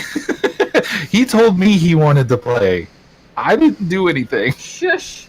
Oh God! Hey, on Sarge, what are you pinning on me?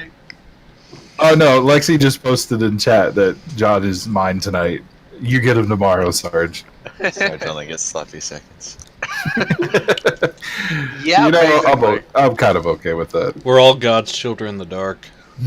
Look, I work tomorrow. You guys don't, so I should get John tonight, and you guys can whatever tomorrow. We can do a threesome. I don't mind that. Damn it! I'm gonna miss that shit. Yeah, Yep. that's what you get for going first. John, get it on video. That's what you get when you let your heart win. Mm-hmm. Oh no, you can't always get. Well, the owner of a lonely heart.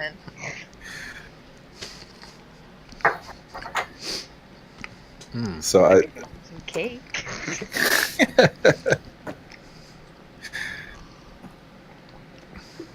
I don't know. I'd rather have like some chocolate silk pie right now. I have pizza. German chocolate cake. Oh. Red velvet. Oh yes, red velvet is life. Red velvet is chocolate with red food coloring. That's all it is. Yeah, but I make it from scratch, and I like to do Sarge? a red velvet German chocolate marble Oh, Hey, that Sarge. sounds really good. Hey, with Sarge. homemade buttercream frosting from scratch. Sarge, I'm gonna stop you on that and just say Uh-huh. that red makes it taste better. Yeah. The red makes it deep. Just imagine it's the blood of the innocent. What? What?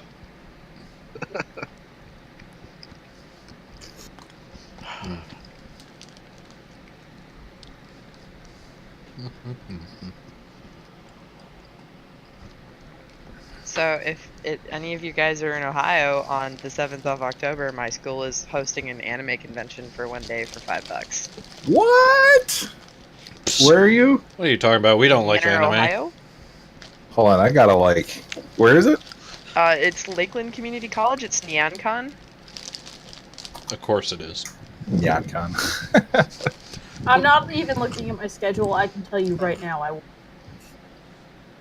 Lexi would love to go though. Yeah. Oh God, yeah.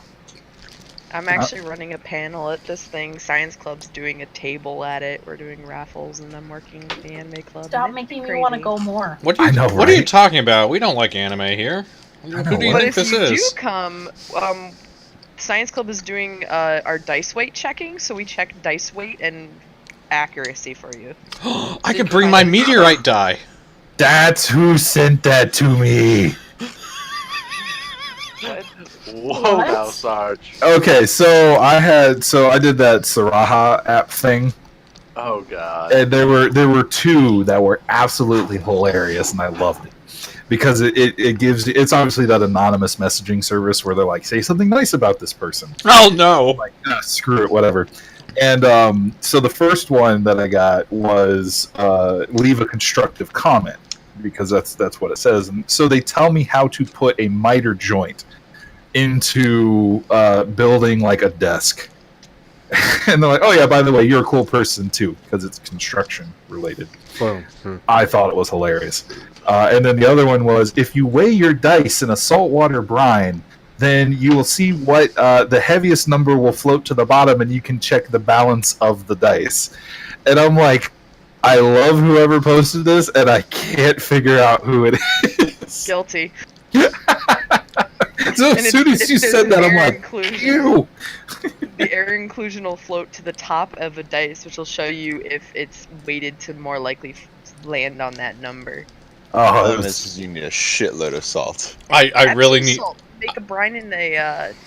We Science Club bought a bunch of Epsom salt, and we make a brine, and we have enough to actually float a dice. Though if your dice is metal, we can't necessarily test for error inclusion. Shit. We can test shape, like comparing the shape to see if it's like more rounded to one side or another. But if it's a meteorite dice, it's probably pretty accurate. wait, Pro ZD will be there? What?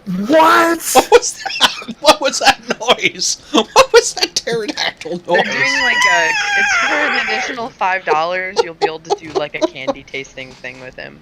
Oh my god, that's amazing! All right, so ProZD. I don't know if you guys have seen the YouTube videos of like how they're like short, like Vine clips almost of this Asian voice actor who does like these random things, like the protagonist has a really bad laugh, or the evil villain has a really bad. Him! Evil laugh. Yeah, he's there. He's gonna be there. The fat Asian kid. Yes.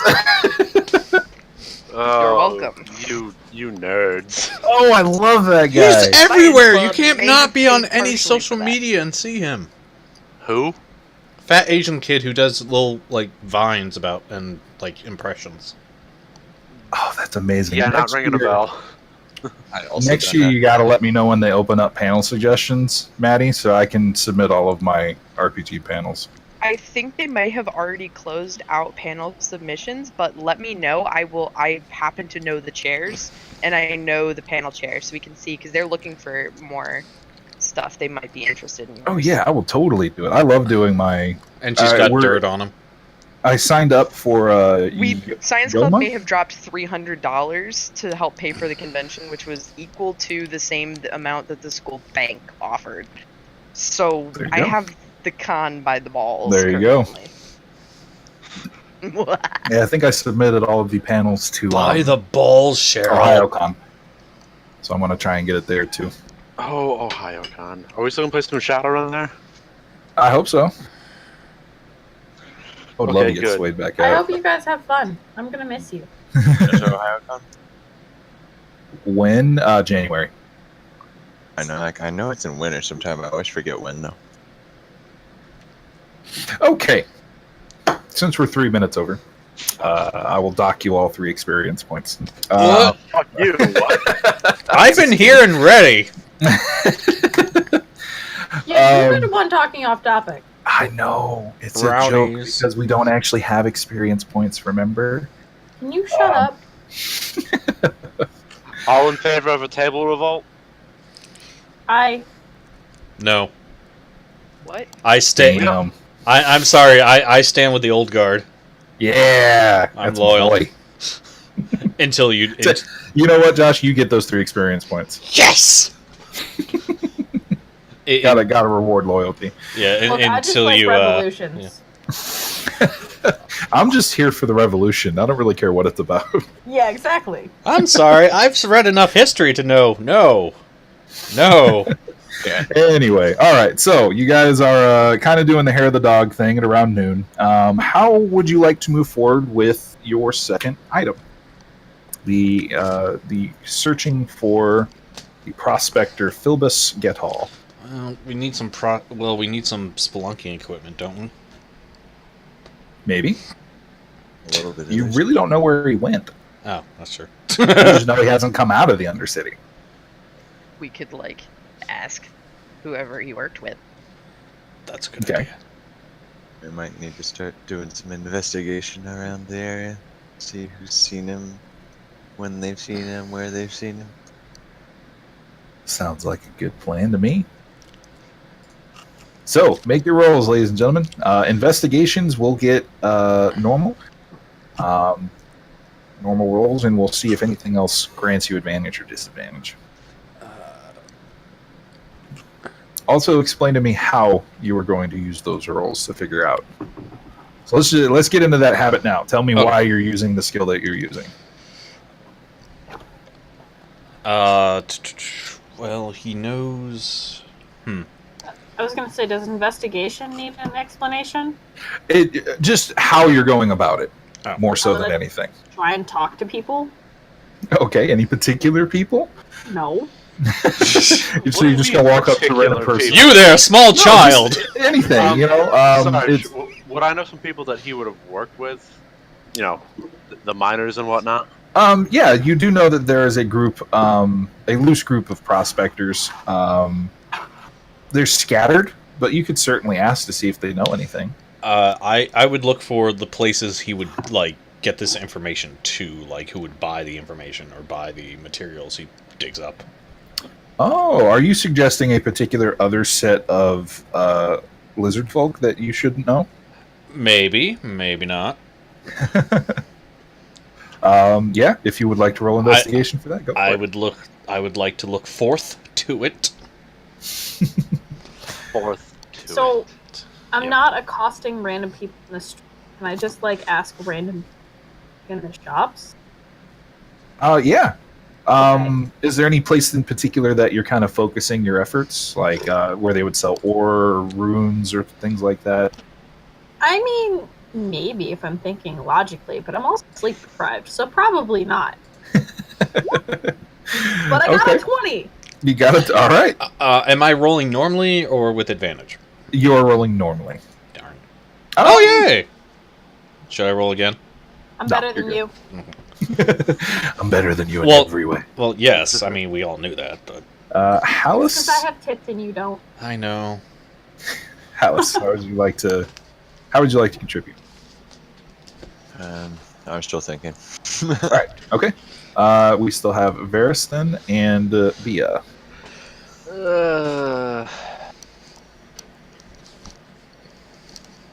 I'm not quite sure, in all honesty.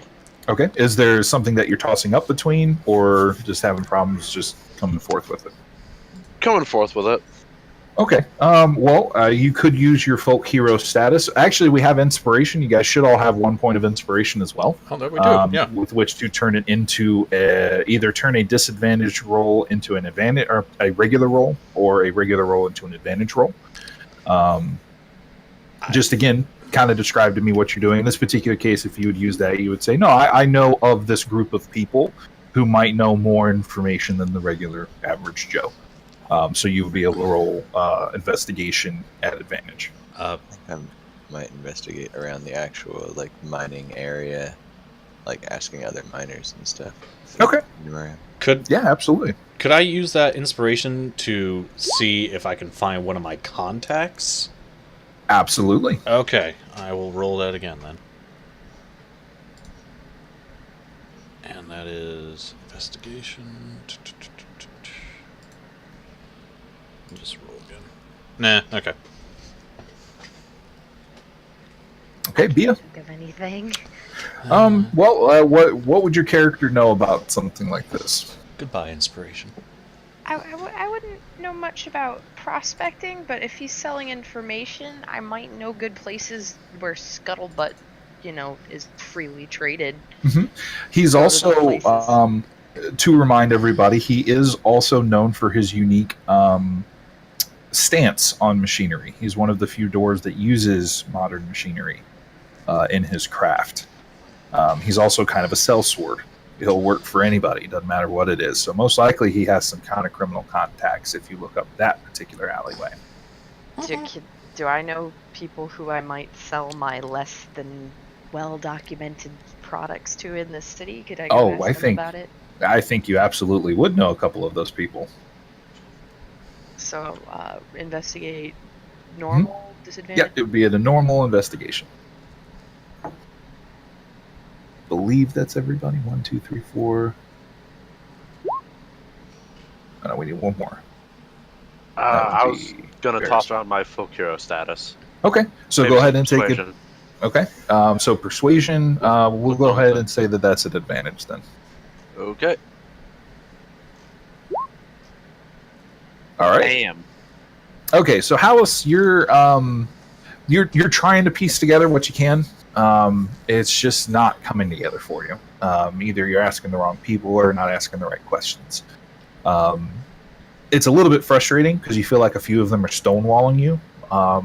You think it may be a hint of racism, especially with a few of them. It's like, oh, a human, what are you doing out? This deep kind of thing.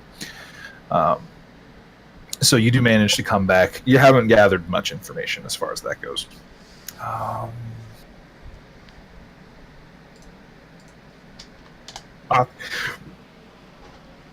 What? Who's next? That would be Bia, I believe, at 17. Yes. Okay, so Bia, you do manage to get a few heads up from your criminal contacts. The people that would buy your less reputable goods. You have been tasked with delivering packages. as well as small crates of your stock that is well hidden. You never really ask questions, which is why people do tend to like you. Although you have made a few very specific things known, like no people kind of thing. So they're more than happy to talk to you and be like, yeah, no, we might have heard of this type of person coming in. You can confirm what the Viscountess Dupont said, and the fact that they haven't heard of him leaving yet. So whatever her sources were correct in that. Generally, the people that you go to can be counted on to kind of keep an eye on big names. And he would definitely be one of those big names. Let's see. Othrix had a 19? Yes. Okay. You managed to contact your contact in the Lost House. I think you gave me a name. I don't think I did, but I can come up with one. Othrix family. There we go. I gave you a bunch of names, but I don't think I gave you an actual contact. You did not. Okay. So you managed to get in contact with Celeste. Celeste. Celeste is your kind of go-to. He's a really skinny lizard. Real skinny. Like, even for a human or an elf, even, he is skinny as a rod. Most have taken to calling him Newt. So Celeste, Newt. And Newt is pretty reliable. As far as your information goes, most of what Newt has fed you has been correct. At least what he has told you has been correct. He's one of those type of people. It's like, oh no, I told you where it was. I just didn't tell you that there were other people there already, kind of type of person. Oh, good. He's one of those. Yeah. So he'll sell you one piece of information, leave the other piece of information out, and then sell that second piece of information to you later. So you've definitely gotten used to how he operates. He is trustworthy, but he's trustworthy to be untrustworthy. But he's never sold you out. So Newt manages to give you a bit more information on this gentleman, and apparently he went down deep. He has the roundabout location of where this gentleman was searching, and apparently he was up your alley this time. He was tasked, from what he heard, he was asking around about different types of locations where you might be able to find dwarven historical areas. But that's the last anybody heard. Is he got his materials and left. How long ago was that? It was before the Ashfall. Oh, so like a long time. No, not like years. The Ashfall only happened a couple days ago. Oh, so okay. like 2 weeks, maybe, roundabouts. Oh, okay, got it. Who is next? So that's Othrix, and then we have Thalia and Vara. So Thalia, you are just asking around. Lexi? Oh, yep. Sorry, I was muted. Oh, you're good. All right. So you're just asking around to random people? Well, Shop people keeps. in shops, but not super paying attention to what kind of shop I'm going into. You managed to kind of stumble your way into an equipment shop. Okay. The first couple contacts you hit up, they have no clue what you're talking about. This guy is a dwarf that uses machinery? Get out of my stall. What are you talking about? The person that you're trying to just kind of wander in, you're tired, you're like, I don't want to be doing this, why do we have to find this guy? And you manage to walk into an equipment store that's specifically oriented toward mining. Mining, ore sales, things like that. This guy is obviously meant to, from what you can kind of see, he's oriented towards selling toward more experienced people. This isn't one of those tourist trap places where it's like, oh yeah, the haunted Undercity, let's go walking through it. No, these are like people that are legitimately looking for relics. Othrix would have probably been here if he was with you. Okay. And you walk in and ask him, and the guy's like, well, yeah, he was just in here a couple weeks ago, actually. Oh. Neat. Yeah, he bought a whole bunch of pickaxes and various, panning equipment and lights. A lot of sun rods, actually. I think he bought out my whole stock. Goddamn, dwarf still hasn't paid yet. Actually, if you could find him, let him know that his bill is coming due. Yeah, sure. But last I heard, he had heard of a couple of sites that were worth hitting. Maybe hadn't been investigated to their fullest quality, and also describes to you the dwarven historical areas. Okay. Kind of outlines it. He's like, yeah, a couple floors down. Here's one. Here's another. He kind of blazes through the directions. So you managed to catch up kind of enough information that you would probably be able to feed it to Varus. And Varus would know what you're talking about, but you have no idea what he's talking about. Gotcha. As far as persuasion goes, you're Varus are just trying to wheel and deal, figure out where this guy went, right? Mm-hmm. Okay, so combined with not only your knowledge of the craftsmen of the area, but the information that everybody else is kind of funneling to you, you're pretty sure you know where this guy went, and he went deep, like really deep, inadvisably deep. There is a certain section that was discovered a long time ago, and has basically been declared haunted ever since. Couple people were lost trying to get to it. Really unexplained circumstances. Some good relics down there. Some good, historical data. But none of the academics who have gone there have ever really come back, or at least come back in a sane way. Oh. I'm gonna like this place. But you know exactly where it is. You are pretty confident you could lead the party down there. You will need some minor spelunking equipment. You're concerned with the threat of a cave-in in certain areas of the travel, but you know that for the most part, it's just that people don't want to go down there, not because it's structurally unsound.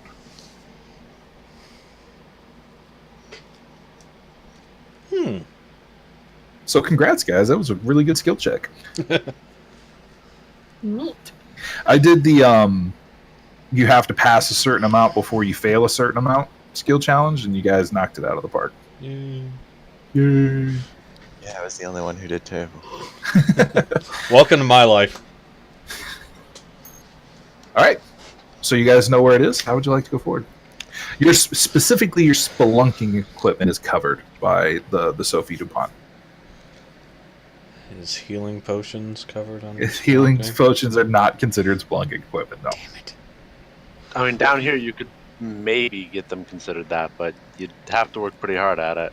Yeah, and you're probably not going to end up getting a discount on them. Okay. Well, would the two locals, I would guess, know the best places to buy spelunking equipment from? Honestly, the place that Lexi was at, that Athalia went to go talk to, is one of the better outfitters. Oh, yay. Varys will confirm, if that's okay, if I can speak for you guys. My apologies. Go right ahead. Okay, Yeah. yes. So Varys would be able to confirm that, and Athalia, you're kind of like, oh, cool. Well, I didn't even know I stumbled across the right place, but of course I did, because I'm awesome. Kind of. Right. Just luck. But yeah, so they would lead you back there. You lead you guys to that particular store for any outfitting that you would need. Okay.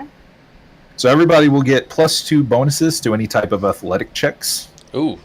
Toward climbing for good equipment. Nice. Sweet. So take a proficiency bonus in that particular skill, even if you have one. Everybody also gets, would you prefer torches, sun rods, anything like that, lanterns? I do have the light. I do have the light cantrip, just so everybody Okay. knows. So, Torches. and I do Sunrise have some actually torches. don't exist by default, D&D. Oh, they don't? Not in 5th edition. Ah. I know they exist in 4th edition. That's where I was thinking of them from. All right, so default torches and lanterns then. Yeah. I do already have 10 torches plus a tinderbox. Now, just a reminder, everybody who would normally have dark vision has low light vision. The only person that would have dark vision would be Varys, because he's naturally drow. See, on my character sheet it says dark vision. Right. Yep. Sarge made a modification at the beginning of the game. Yep. Gotcha. Reason being is because I know they don't have low light vision in this game, and I think it's really silly to have creatures not of that persuasion to have it. So it would make more sense to have a low light vision because you're traveling at night frequently. But a drow would most definitely have dark vision because they spend most of their lives underground. Gotcha. I 100% agree with that, and why I did the exact same thing in my game. I took the suggestion from you because I thought about it. I'm like, because the last campaign I ran, at least 3 characters had dark vision and 2 didn't. Oh yeah, And it's ridiculous. I put them in a cave, and there's like, oh yeah, 60 feet dark vision. Well, fuck, what's the point of being underground? Yep, every race has dark vision. It's stupid. Dragonborns don't. Yep, humans, and neither do Goliaths, actually. Woo! Stumbling in the dark club. So, yeah, we try to high five in the dark and we just all miss each other.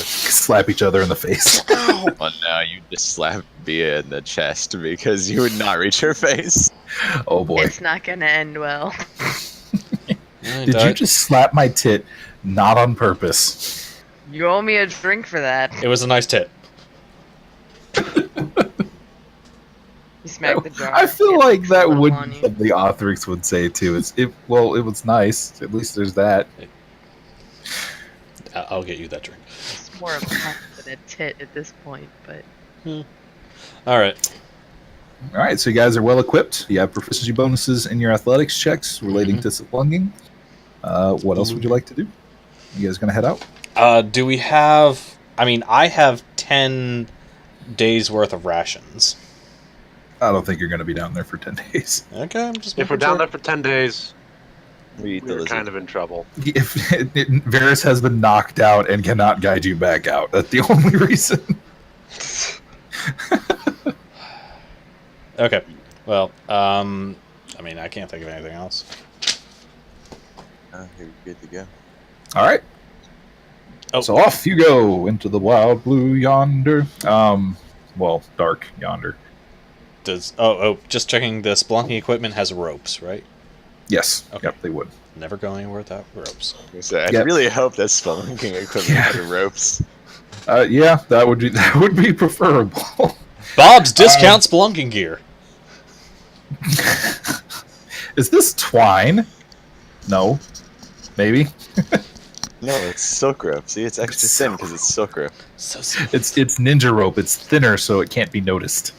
Oh, yeah. Snap. So you guys make your way down. It is a long way. It is at least several hours worth of walking and hiking. Varys, you think you remember the route. It's been a long time since you had this particular branch and been in here. And as always, there's creepy crawlies that dig.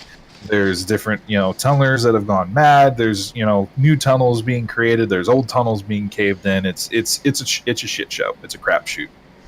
For the most time, getting down this deep. This isn't even halfway down. You're in kind of the branching off sections around what they call mid-city. Mid-tunnels. Midtown. Yeah. Midtown tunnel. We'll be right back. I need to hit the bathroom. Sure. While we're doing this, I kind of have my nice.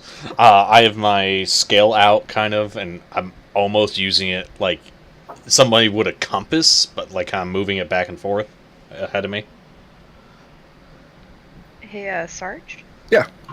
Before we left, could Bia may have gotten a small glass full of salt water and currently be carrying that? I'm sure you could. Insistently? I'm sure you could. I'm Can, currently clutching. Would to you my like salt to water. explain why, or is this just going to be one of those things? It's very bad luck to be that far from water, and if I can't have the sea, I don't like. It's never good luck for a sailor to be below sea level. So I brought it with me. Aw. That's fantastic. She I has, love it. She has her saltwater binky. Shut up.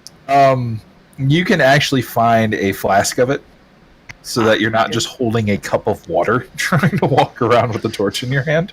Flask would probably be preferable. It is a glass flask, though. You do see some actual solid. Actually, roll me a persuasion check. Oh, this will go great. Ow.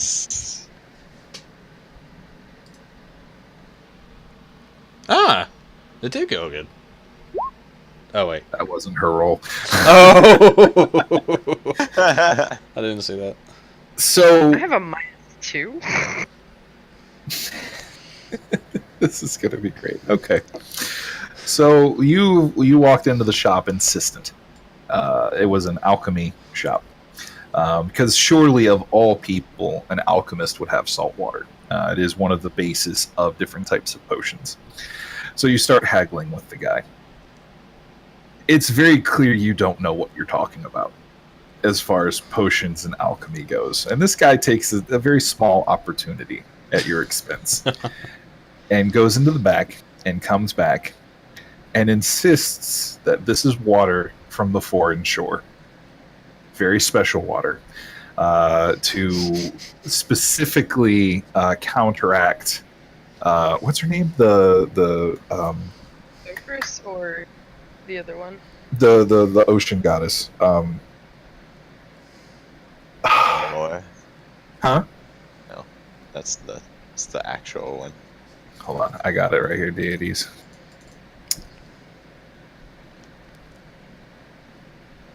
Emra. It has crystals inside of it that are specifically meant to soothe Emra's torment. You're familiar with the tale that there is a specific type of salt that she appreciates because it's where she was created. What you don't realize is that they're just really large salt rocks inside of the salt water. You pay 10 gold for that. Okay. In Well, what is then- essentially a bottle of sand water. You spent 10 gold on that. And you are sold hook, line, and sinker. Would anybody like to make a knowledge check on that? I would. You can do it at disadvantage. Go ahead. Because it is dark and you're trying to do it by torchlight.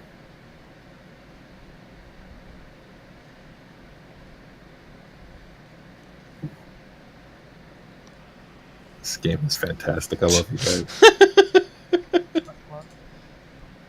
Are you going to make your check? Apparently he's not.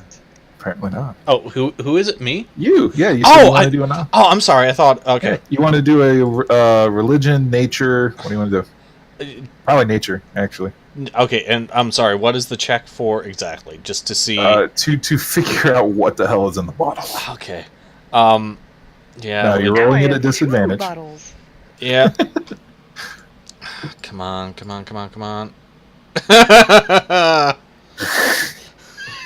This is most definitely what he says he is. Yeah, pretty much. As far as you know, I mean, it's hard to tell, but they look right. It looks like those crystals. Out of character, it literally is just a bottle with sand in it. Sand and water. Well, my thing isn't... Scale isn't warm, is not glowing, so... Well, the crystals wouldn't glow. They have nothing to do with the Age of Cull. That's true. Never mind. I mean, you could say that if you want. I mean, it's not heating, but Well, it's nothing... it may not. It has nothing to do with Cull or the Age of Cull, but that doesn't mean it isn't magic. I should hope it has nothing to do with the scaly baby. The scaly baby. Has John come back yet? Not yet. Okay. All right. If you guys just want to take 5 real quick, we can take a quick break. Okay. I can show you in my jar. I can show you the world. All Give her inside that. my Gonna be a head. crazy jar lady. And I feel like at the end of it, she's just gonna have a bandolier of various mason jars across her chest as she runs into battle. as she's kind of like showing the jar, I'm kind of showing her my my can of liquid, which I have no idea what's in it. Oh yeah, that's right. Yeah. I did forget about that. Yeah, I got a metal can without an opening. Liquid can be heard sloshing inside. Right, and it can't be opened. You've tried. Yeah, exactly. Very different. You've thrown a fireball at it. I took Gottrim's. I got so frustrated. I took Gottrim's Warhammer, magically enhanced Warhammer, in the middle of his lectures, ran out and smashed the thing with it. Nothing.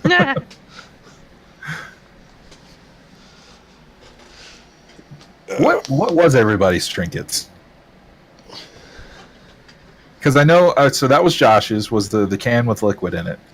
Maddie, you had the jar with the flesh in it. I've got a jar of flesh. I got a jar of flesh. Lexi, what was yours? It was the note from the token from an admirer. Ooh. Wait, That's it for was? being no, that's Your for being an entertainer. trinket. That's for being an entertainer. Is that the That's special thing? I'm gonna hear about this. Yeah, the just the trinket. No, you're right. That was for being an entertainer. The rank insignia. That was it. You have, I if guess. I remember I correctly. don't remember. I think it was. Yeah, you had like a rank insignia from somebody, and I think we had talked about that being the same thing as your token of admiration, but Oh, okay. we agreed on it. And then, Hallis, yours was the button. No, mine's the box full of assorted buttons. That's right. It's not just a button; it's a sort of. Well, I buttons. also have a button, but that's my magic item. Yep. I have a jar on a rope and a rope. You have your knotted rope. Yep. Your worry rope. I forget what John's was. it's gonna get John's back. the ring. Oh, wait, no, That was his Yeah, that was his magic item. His token. What was his token? I don't remember. I wonder if he put it on his character sheet. Trinket. Let's check. I'm gonna peer into his sheet without his approval. Misuse of GM authority. Respect my authority.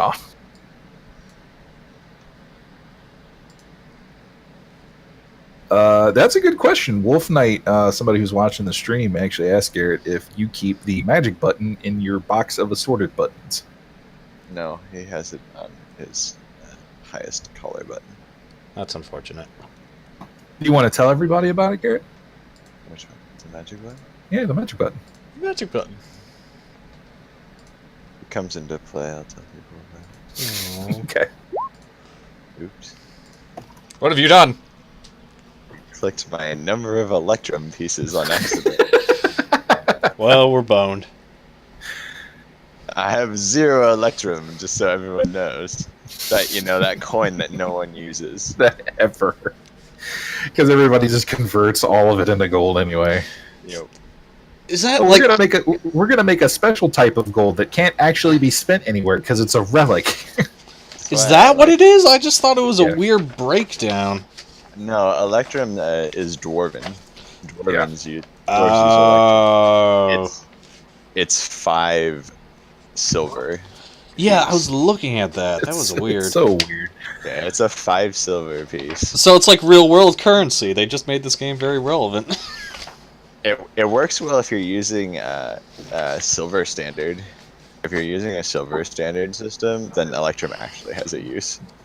Yeah, we can make it a bit easier to calculate everything, but still. I love how we're talking about the.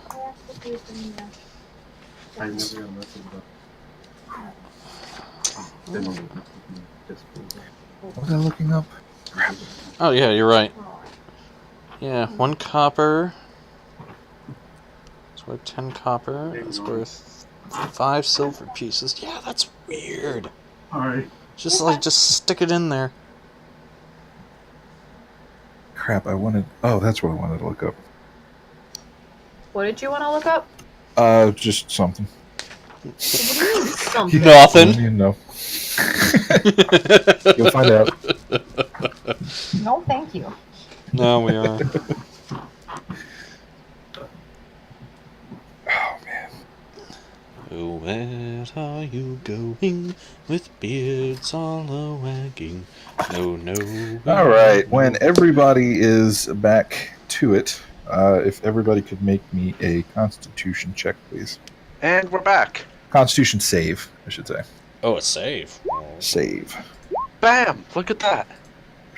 I just click on my Constitution score, right? That's correct. No, it should be directly next to it where it has all the Constitution, things listed.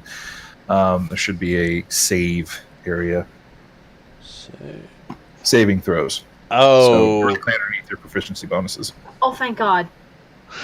I think I've been doing saving throws all this time. That's all right. Ain't gonna Right worry when about it too much. sounded worse. Why? This game freaking hates me.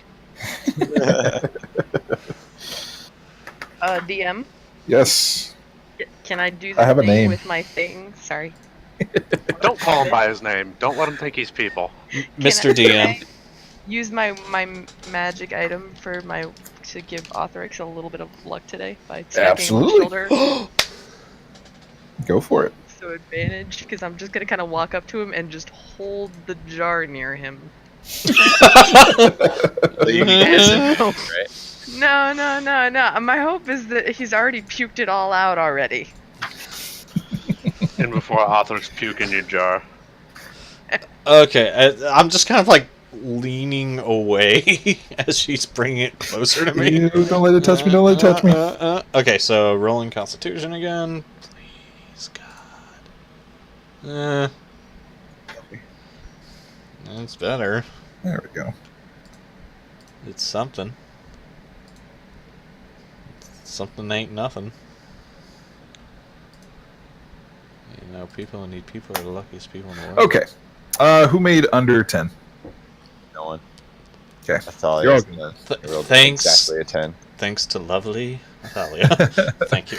Athalia, you're kind of feeling winded, but not like tired. Your lack of sleep is definitely catching up to you, though. You kind of give that long yawn, and everything seems to drag just a little bit harder. Everybody else, it is an exhausting walk, hike, almost. Like a lot of this is very unsuitable terrain. The climbing that you have to do, while gentle, is just unending. Seems like there's always uphills. You don't know how you're going down into the mines, but there's always an uphill. Finally, you manage to get kind of around where you need to go, though. Is my scale doing anything? It is warming up. Oh.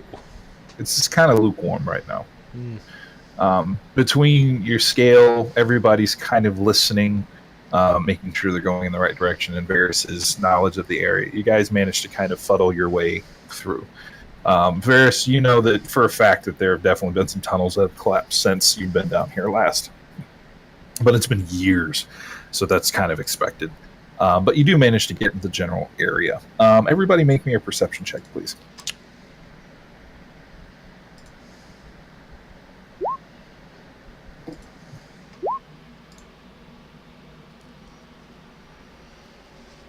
Yay! Oh, not below 10. Okay. So you all do pretty well, actually. Okay, God. As everybody starts approaching a particular section, it just starts getting darker and darker and darker. It is near absolute. As your torches shine in the darkness, the world almost seems to end beyond what you can see. Oh, yay. Varys, you're used to this, but it's still disconcerting. There's no real trace of people coming in and out. This is definitely far and beyond any type of residential section. There's no additional torches. There's not even a sign that somebody's been down here recently. But the only thing that you can hear is the steady tick, tick, tick of a pickaxe echoing through the halls of somebody. Sounds like scrabbling. There are a few points in time as you guys are following that ticking that it seems like it could be coming from multiple directions at once. But you finally manage to narrow it down. And as you approach, a soft sound of water fills the cavern, and you come to a small, relatively small opening. Let me see if I can... Is this the one I want? I think it is. No, this isn't it.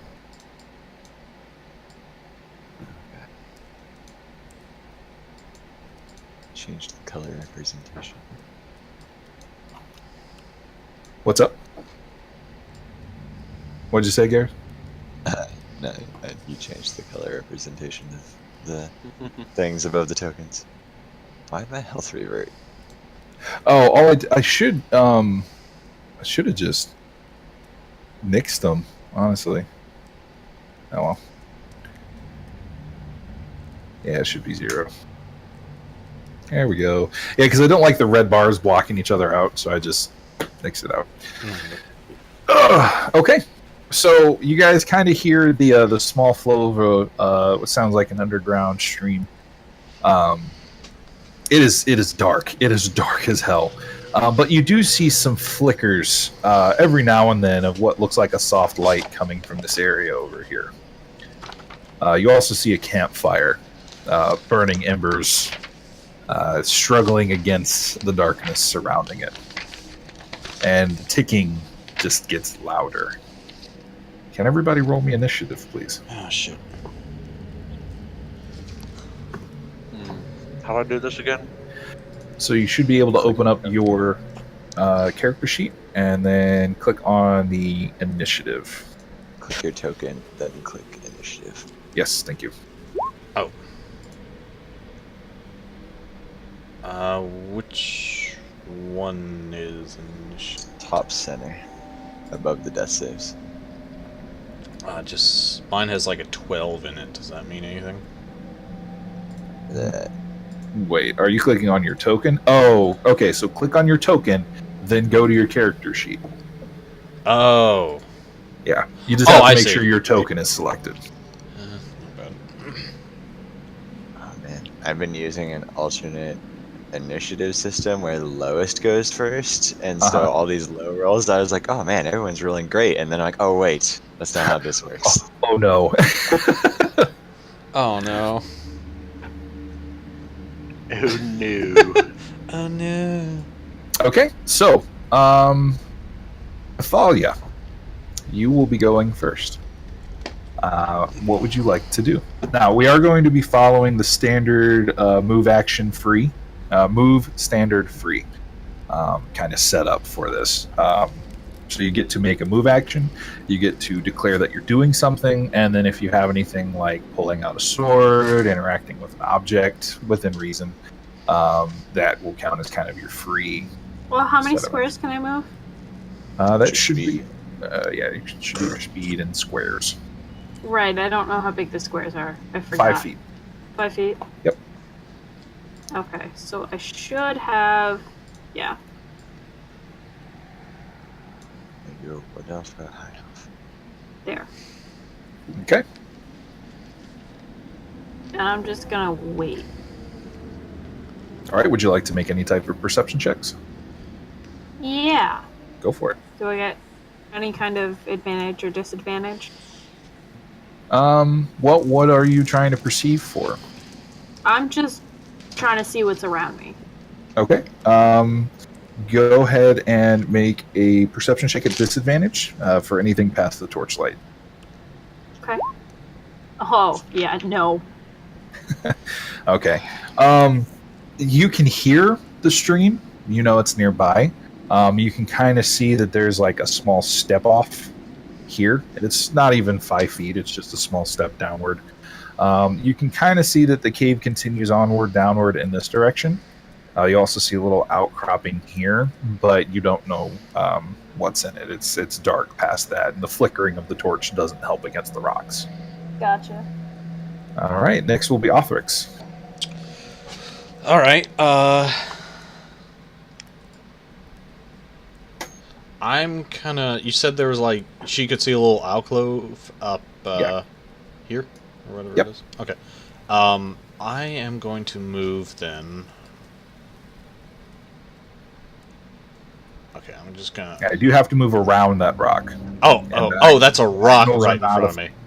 Okay, so 1, 2. Wait, diagonals. Wait, hold on. Diagonals count, like just no number. They count. I Okay, just can't never go. mind. Yep. I just. No, can't. you're good. Okay, so. Hey, you can't go diagonal through a rock. Okay, so I'm gonna move him there, and that's 10. Okay, I'm gonna move like right there, so I'm kind of up against the side, and I have my left hand up. I've cast light on it. Okay, so light in here. Yes. Well, I have my hand up, so kind of pushing it ahead to see if I can see anything. Okay. Because for the light spell, I have to be touching the thing. Yeah, you can touch an object. And Yeah. then, So right now, cast light. yeah. But I assumed I just had light on me. So as you walk forward into the alcove itself, and your light starts pushing forward, make me a standard perception check. Okay. If your light is starting to reveal. Okie day there, Mr. Jones. No, not perception. Reflex save. Dexterity. So, Dexterity. Sorry. Okay, so a dex save. Dex save. Yep. Please. Why? Okay.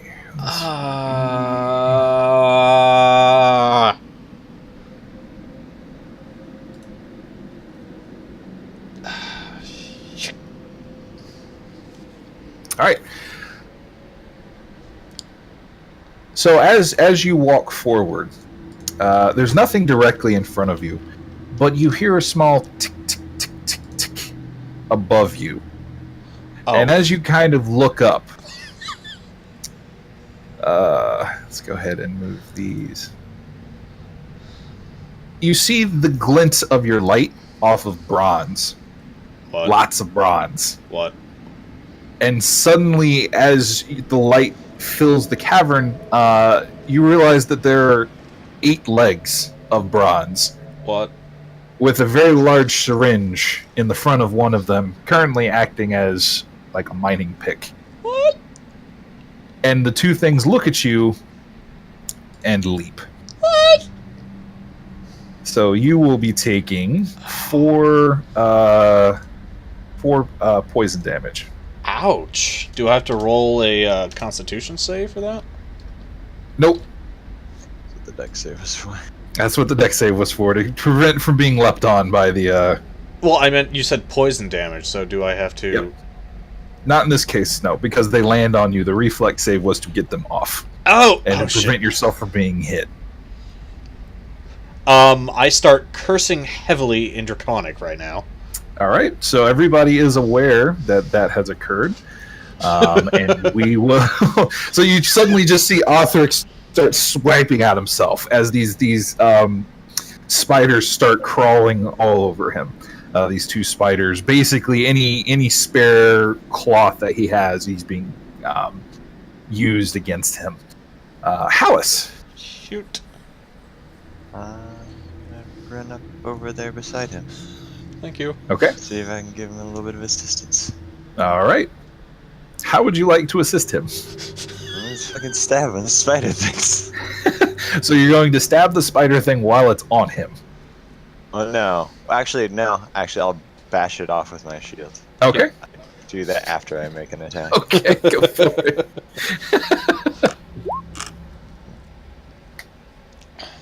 Alright. Yeah, absolutely. So as he starts flailing around, how do you use your shield? How do you rescue him from the one? I'm just gonna try to scrape it off of him with the side of the shield. Okay. Well, you're successful in it, and you managed to kill it. So how do you do it? Describe it. Yeah, he's just gonna freaking run up and just with his shield just go whap it right off of him and just bash it against send it flying into a wall and shatter it. Fantastic. All right, so that will now be Valus. Varys. Why did I say Valus? Because you're you. Yep. All right. Well, like Pappy always said, when there's one spider, there's usually more. What? It's an understated saying. You don't have to worry about it. It's a drow thing. You just There's one spider. you just hear Othrix from across the cavern just go, "What?" So, hey, let me pull my character sheet back up. Whoa. Why is my monitor blinking on and off? Because you touch yourself at night. Well, yeah, but it doesn't usually do that.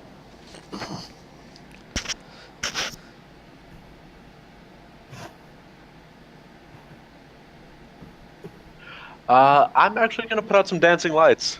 Oh, damn. Because Okay. low light doesn't help these people. You're very correct. Where would you like to put them? Well, let me actually look up how many balls of light I get, because I forget. Because I have new spells now, it doesn't just have the descriptor right there. I believe it's 3. 4. So I'm just going to assign a light to everyone else in the party. Okay. So there's, I believe it is 10 feet around them that gives illumination. Why is my graphics? How does it work? Just click this spell. It should post it in the chat. Okay, that's my graphics card then. What? They function as... It doesn't say. You click the spell. They're for torch-sized lights. Torch-sized. Okay. So... 20 bright, 20 dim. Yep. So for 20 feet around, so you're just placing them on people? Yep. All right, so everybody has, let me measure, 20 bright. So I have light, now I have more light. Yes, exactly. You guys can go ahead and... It's like daylight down here. Oh. That's a different spell.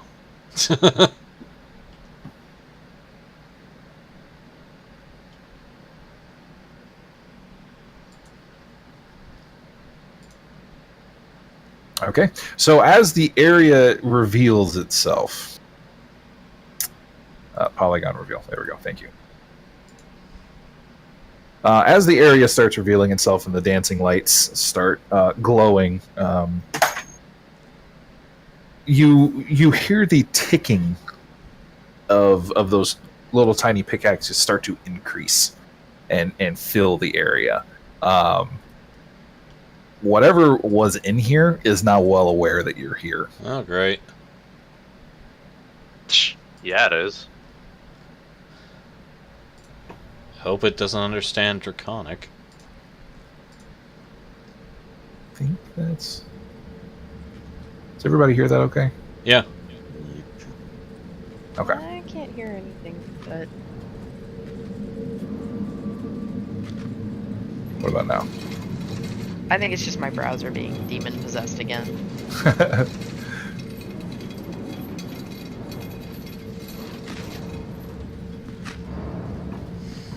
There we go. Okay. More revealed. All right, so that would be John's character. Would you like to move as well? Yeah. I'm gonna move up and I guess try to back up Othrix here. Okay. You can get... do you have anything that has reach? Not really. Okay. Yeah, because he's got the wall of rock on his one side here. And I'm And actually then gonna has the move other to over about here if I can. Okay.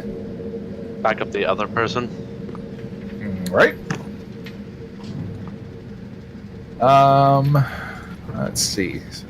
That turn.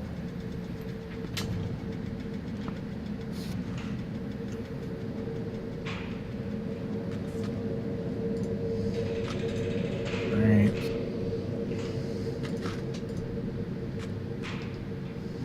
Or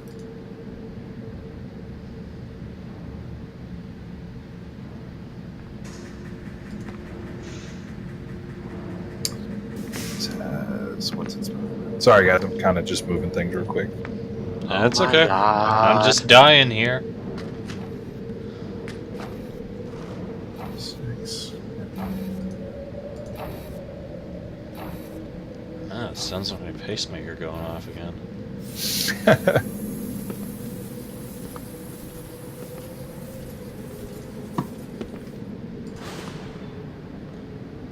Believe that's everybody. Yep. All right, Bia's turn. Okay, So, Bia, make me a perception check real quick. Yay, my favorite.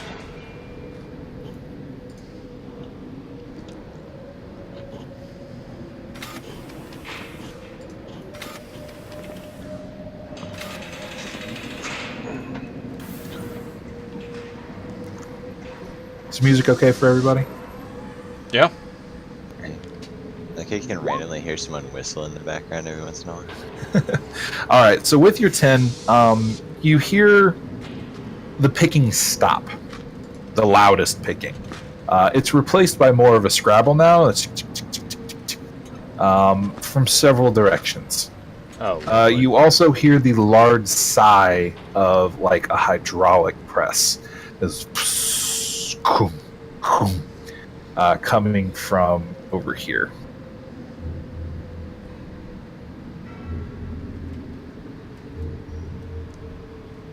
Over where? Yeah, I didn't see that. I will flash it. Sorry. You guys see it? No. It's because I'm in the wrong layer. How about now? Yes, There you now we see it. Oh, the map is bigger than I thought.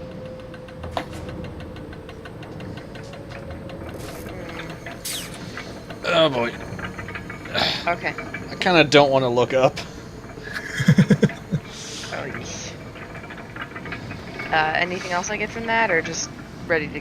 It's a lot of hearing. You could make another perception check for your action. That was kind of like your passive, like, oh, this is what is going on around me. If you want to actively look for what's going on. Oh yeah, that's right. It is 1 o'clock.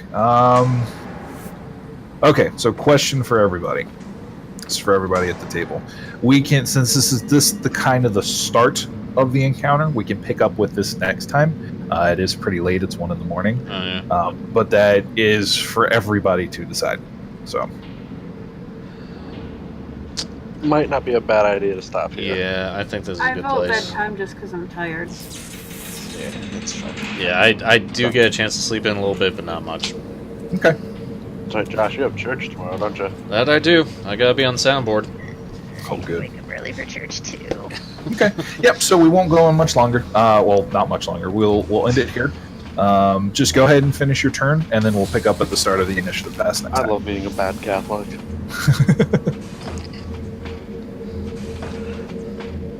That and every church around here has like an 11 o'clock service. Oh, lucky them. I'm trying to figure out how to move myself again. You should just be able to click on it with a select up in the top left-hand corner, and then click and move it. Like the arrow. There you go. I'm just gonna stab because I have a reach weapon. Everybody's helping me, dude. All right. So how would you like to? Actually, just go ahead and roll it first.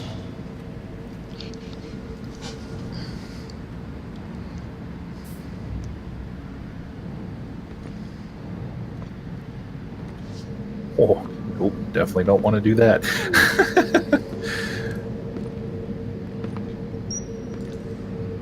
Or maybe you do. All right. And all right. Oh man. So As long as it's not one, that's all I care about. so you do miss. It's very skittery. The thing is just crawling all over Othrix faster than you can really perceive it, even because it's still dark, even with the lights around.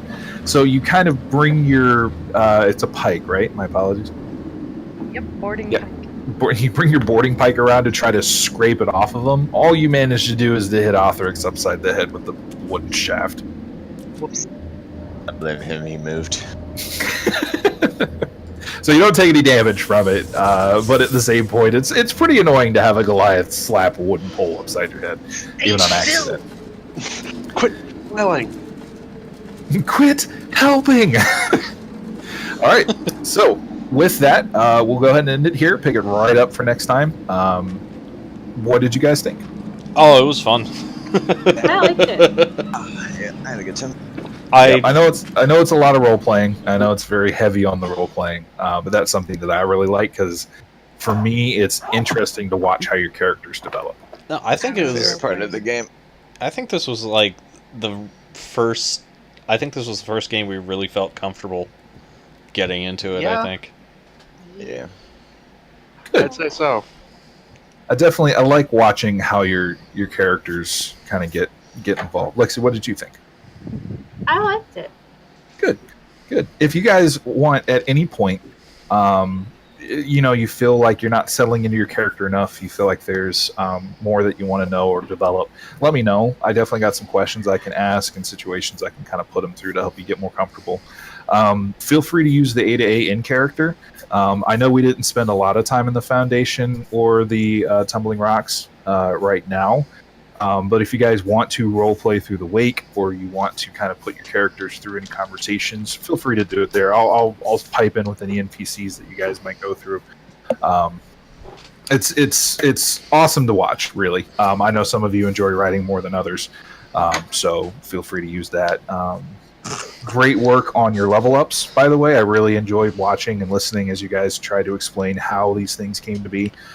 Just keep in mind that when we do go through any levels, that will be the same thing. Cool. So just keep in mind as you kind of look through, be like, oh, okay, this is how my character can develop here. John, you and I will touch base in order to go through kind of the Shadal moment. That way we can get your Divine Smite kind of up and going. Yeah. Sounds good. Okay, any questions for me? Mm-mm. All right, so let's go through one person at a time. One thing you liked about the session, one thing you didn't like, and we'll be done after that. We'll start with Josh. Oh, damn it. I mean, I think I kind of voiced it where I think we just, like, of course, the first game was us feeling out the characters, feeling out each other. Second game was kind of short. As I said, like, I think this game was the first one where we really were able to have fun with our characters and with each other. So I really did like that. Didn't like, I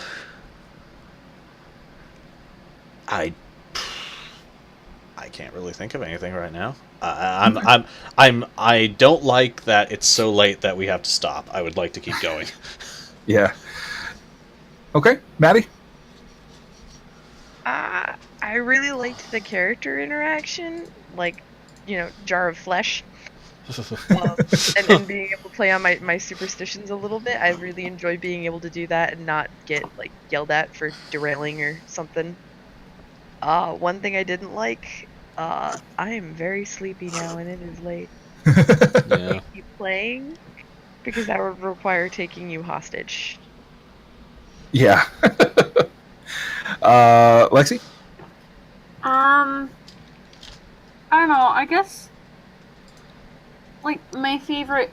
It's not really my favorite part, but I really like that you got me into the game enough that when you started talking about, like, how the dude's wife was, like, doing, I actually started to get a little upset.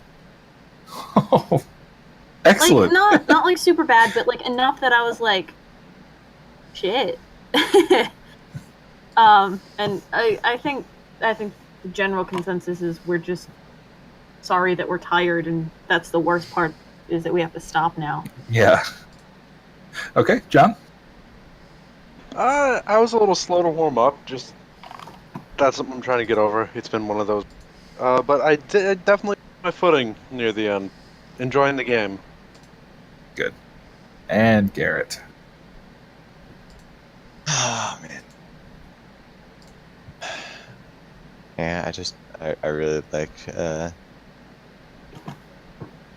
like the level of role playing, I guess would be the proper term. Like not just role playing to complete a scene, but they're role playing for the sake of just like enjoying the characters doing what they're doing. I do enjoy that. I like how we got the option to stay at the really nice inn and we immediately left said inn.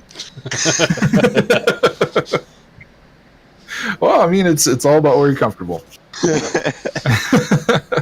I as well. I will mirror everybody's. I really enjoyed the role playing. I liked sitting back and kind of watching you guys get involved with your characters. That's always a really rewarding part as a GM.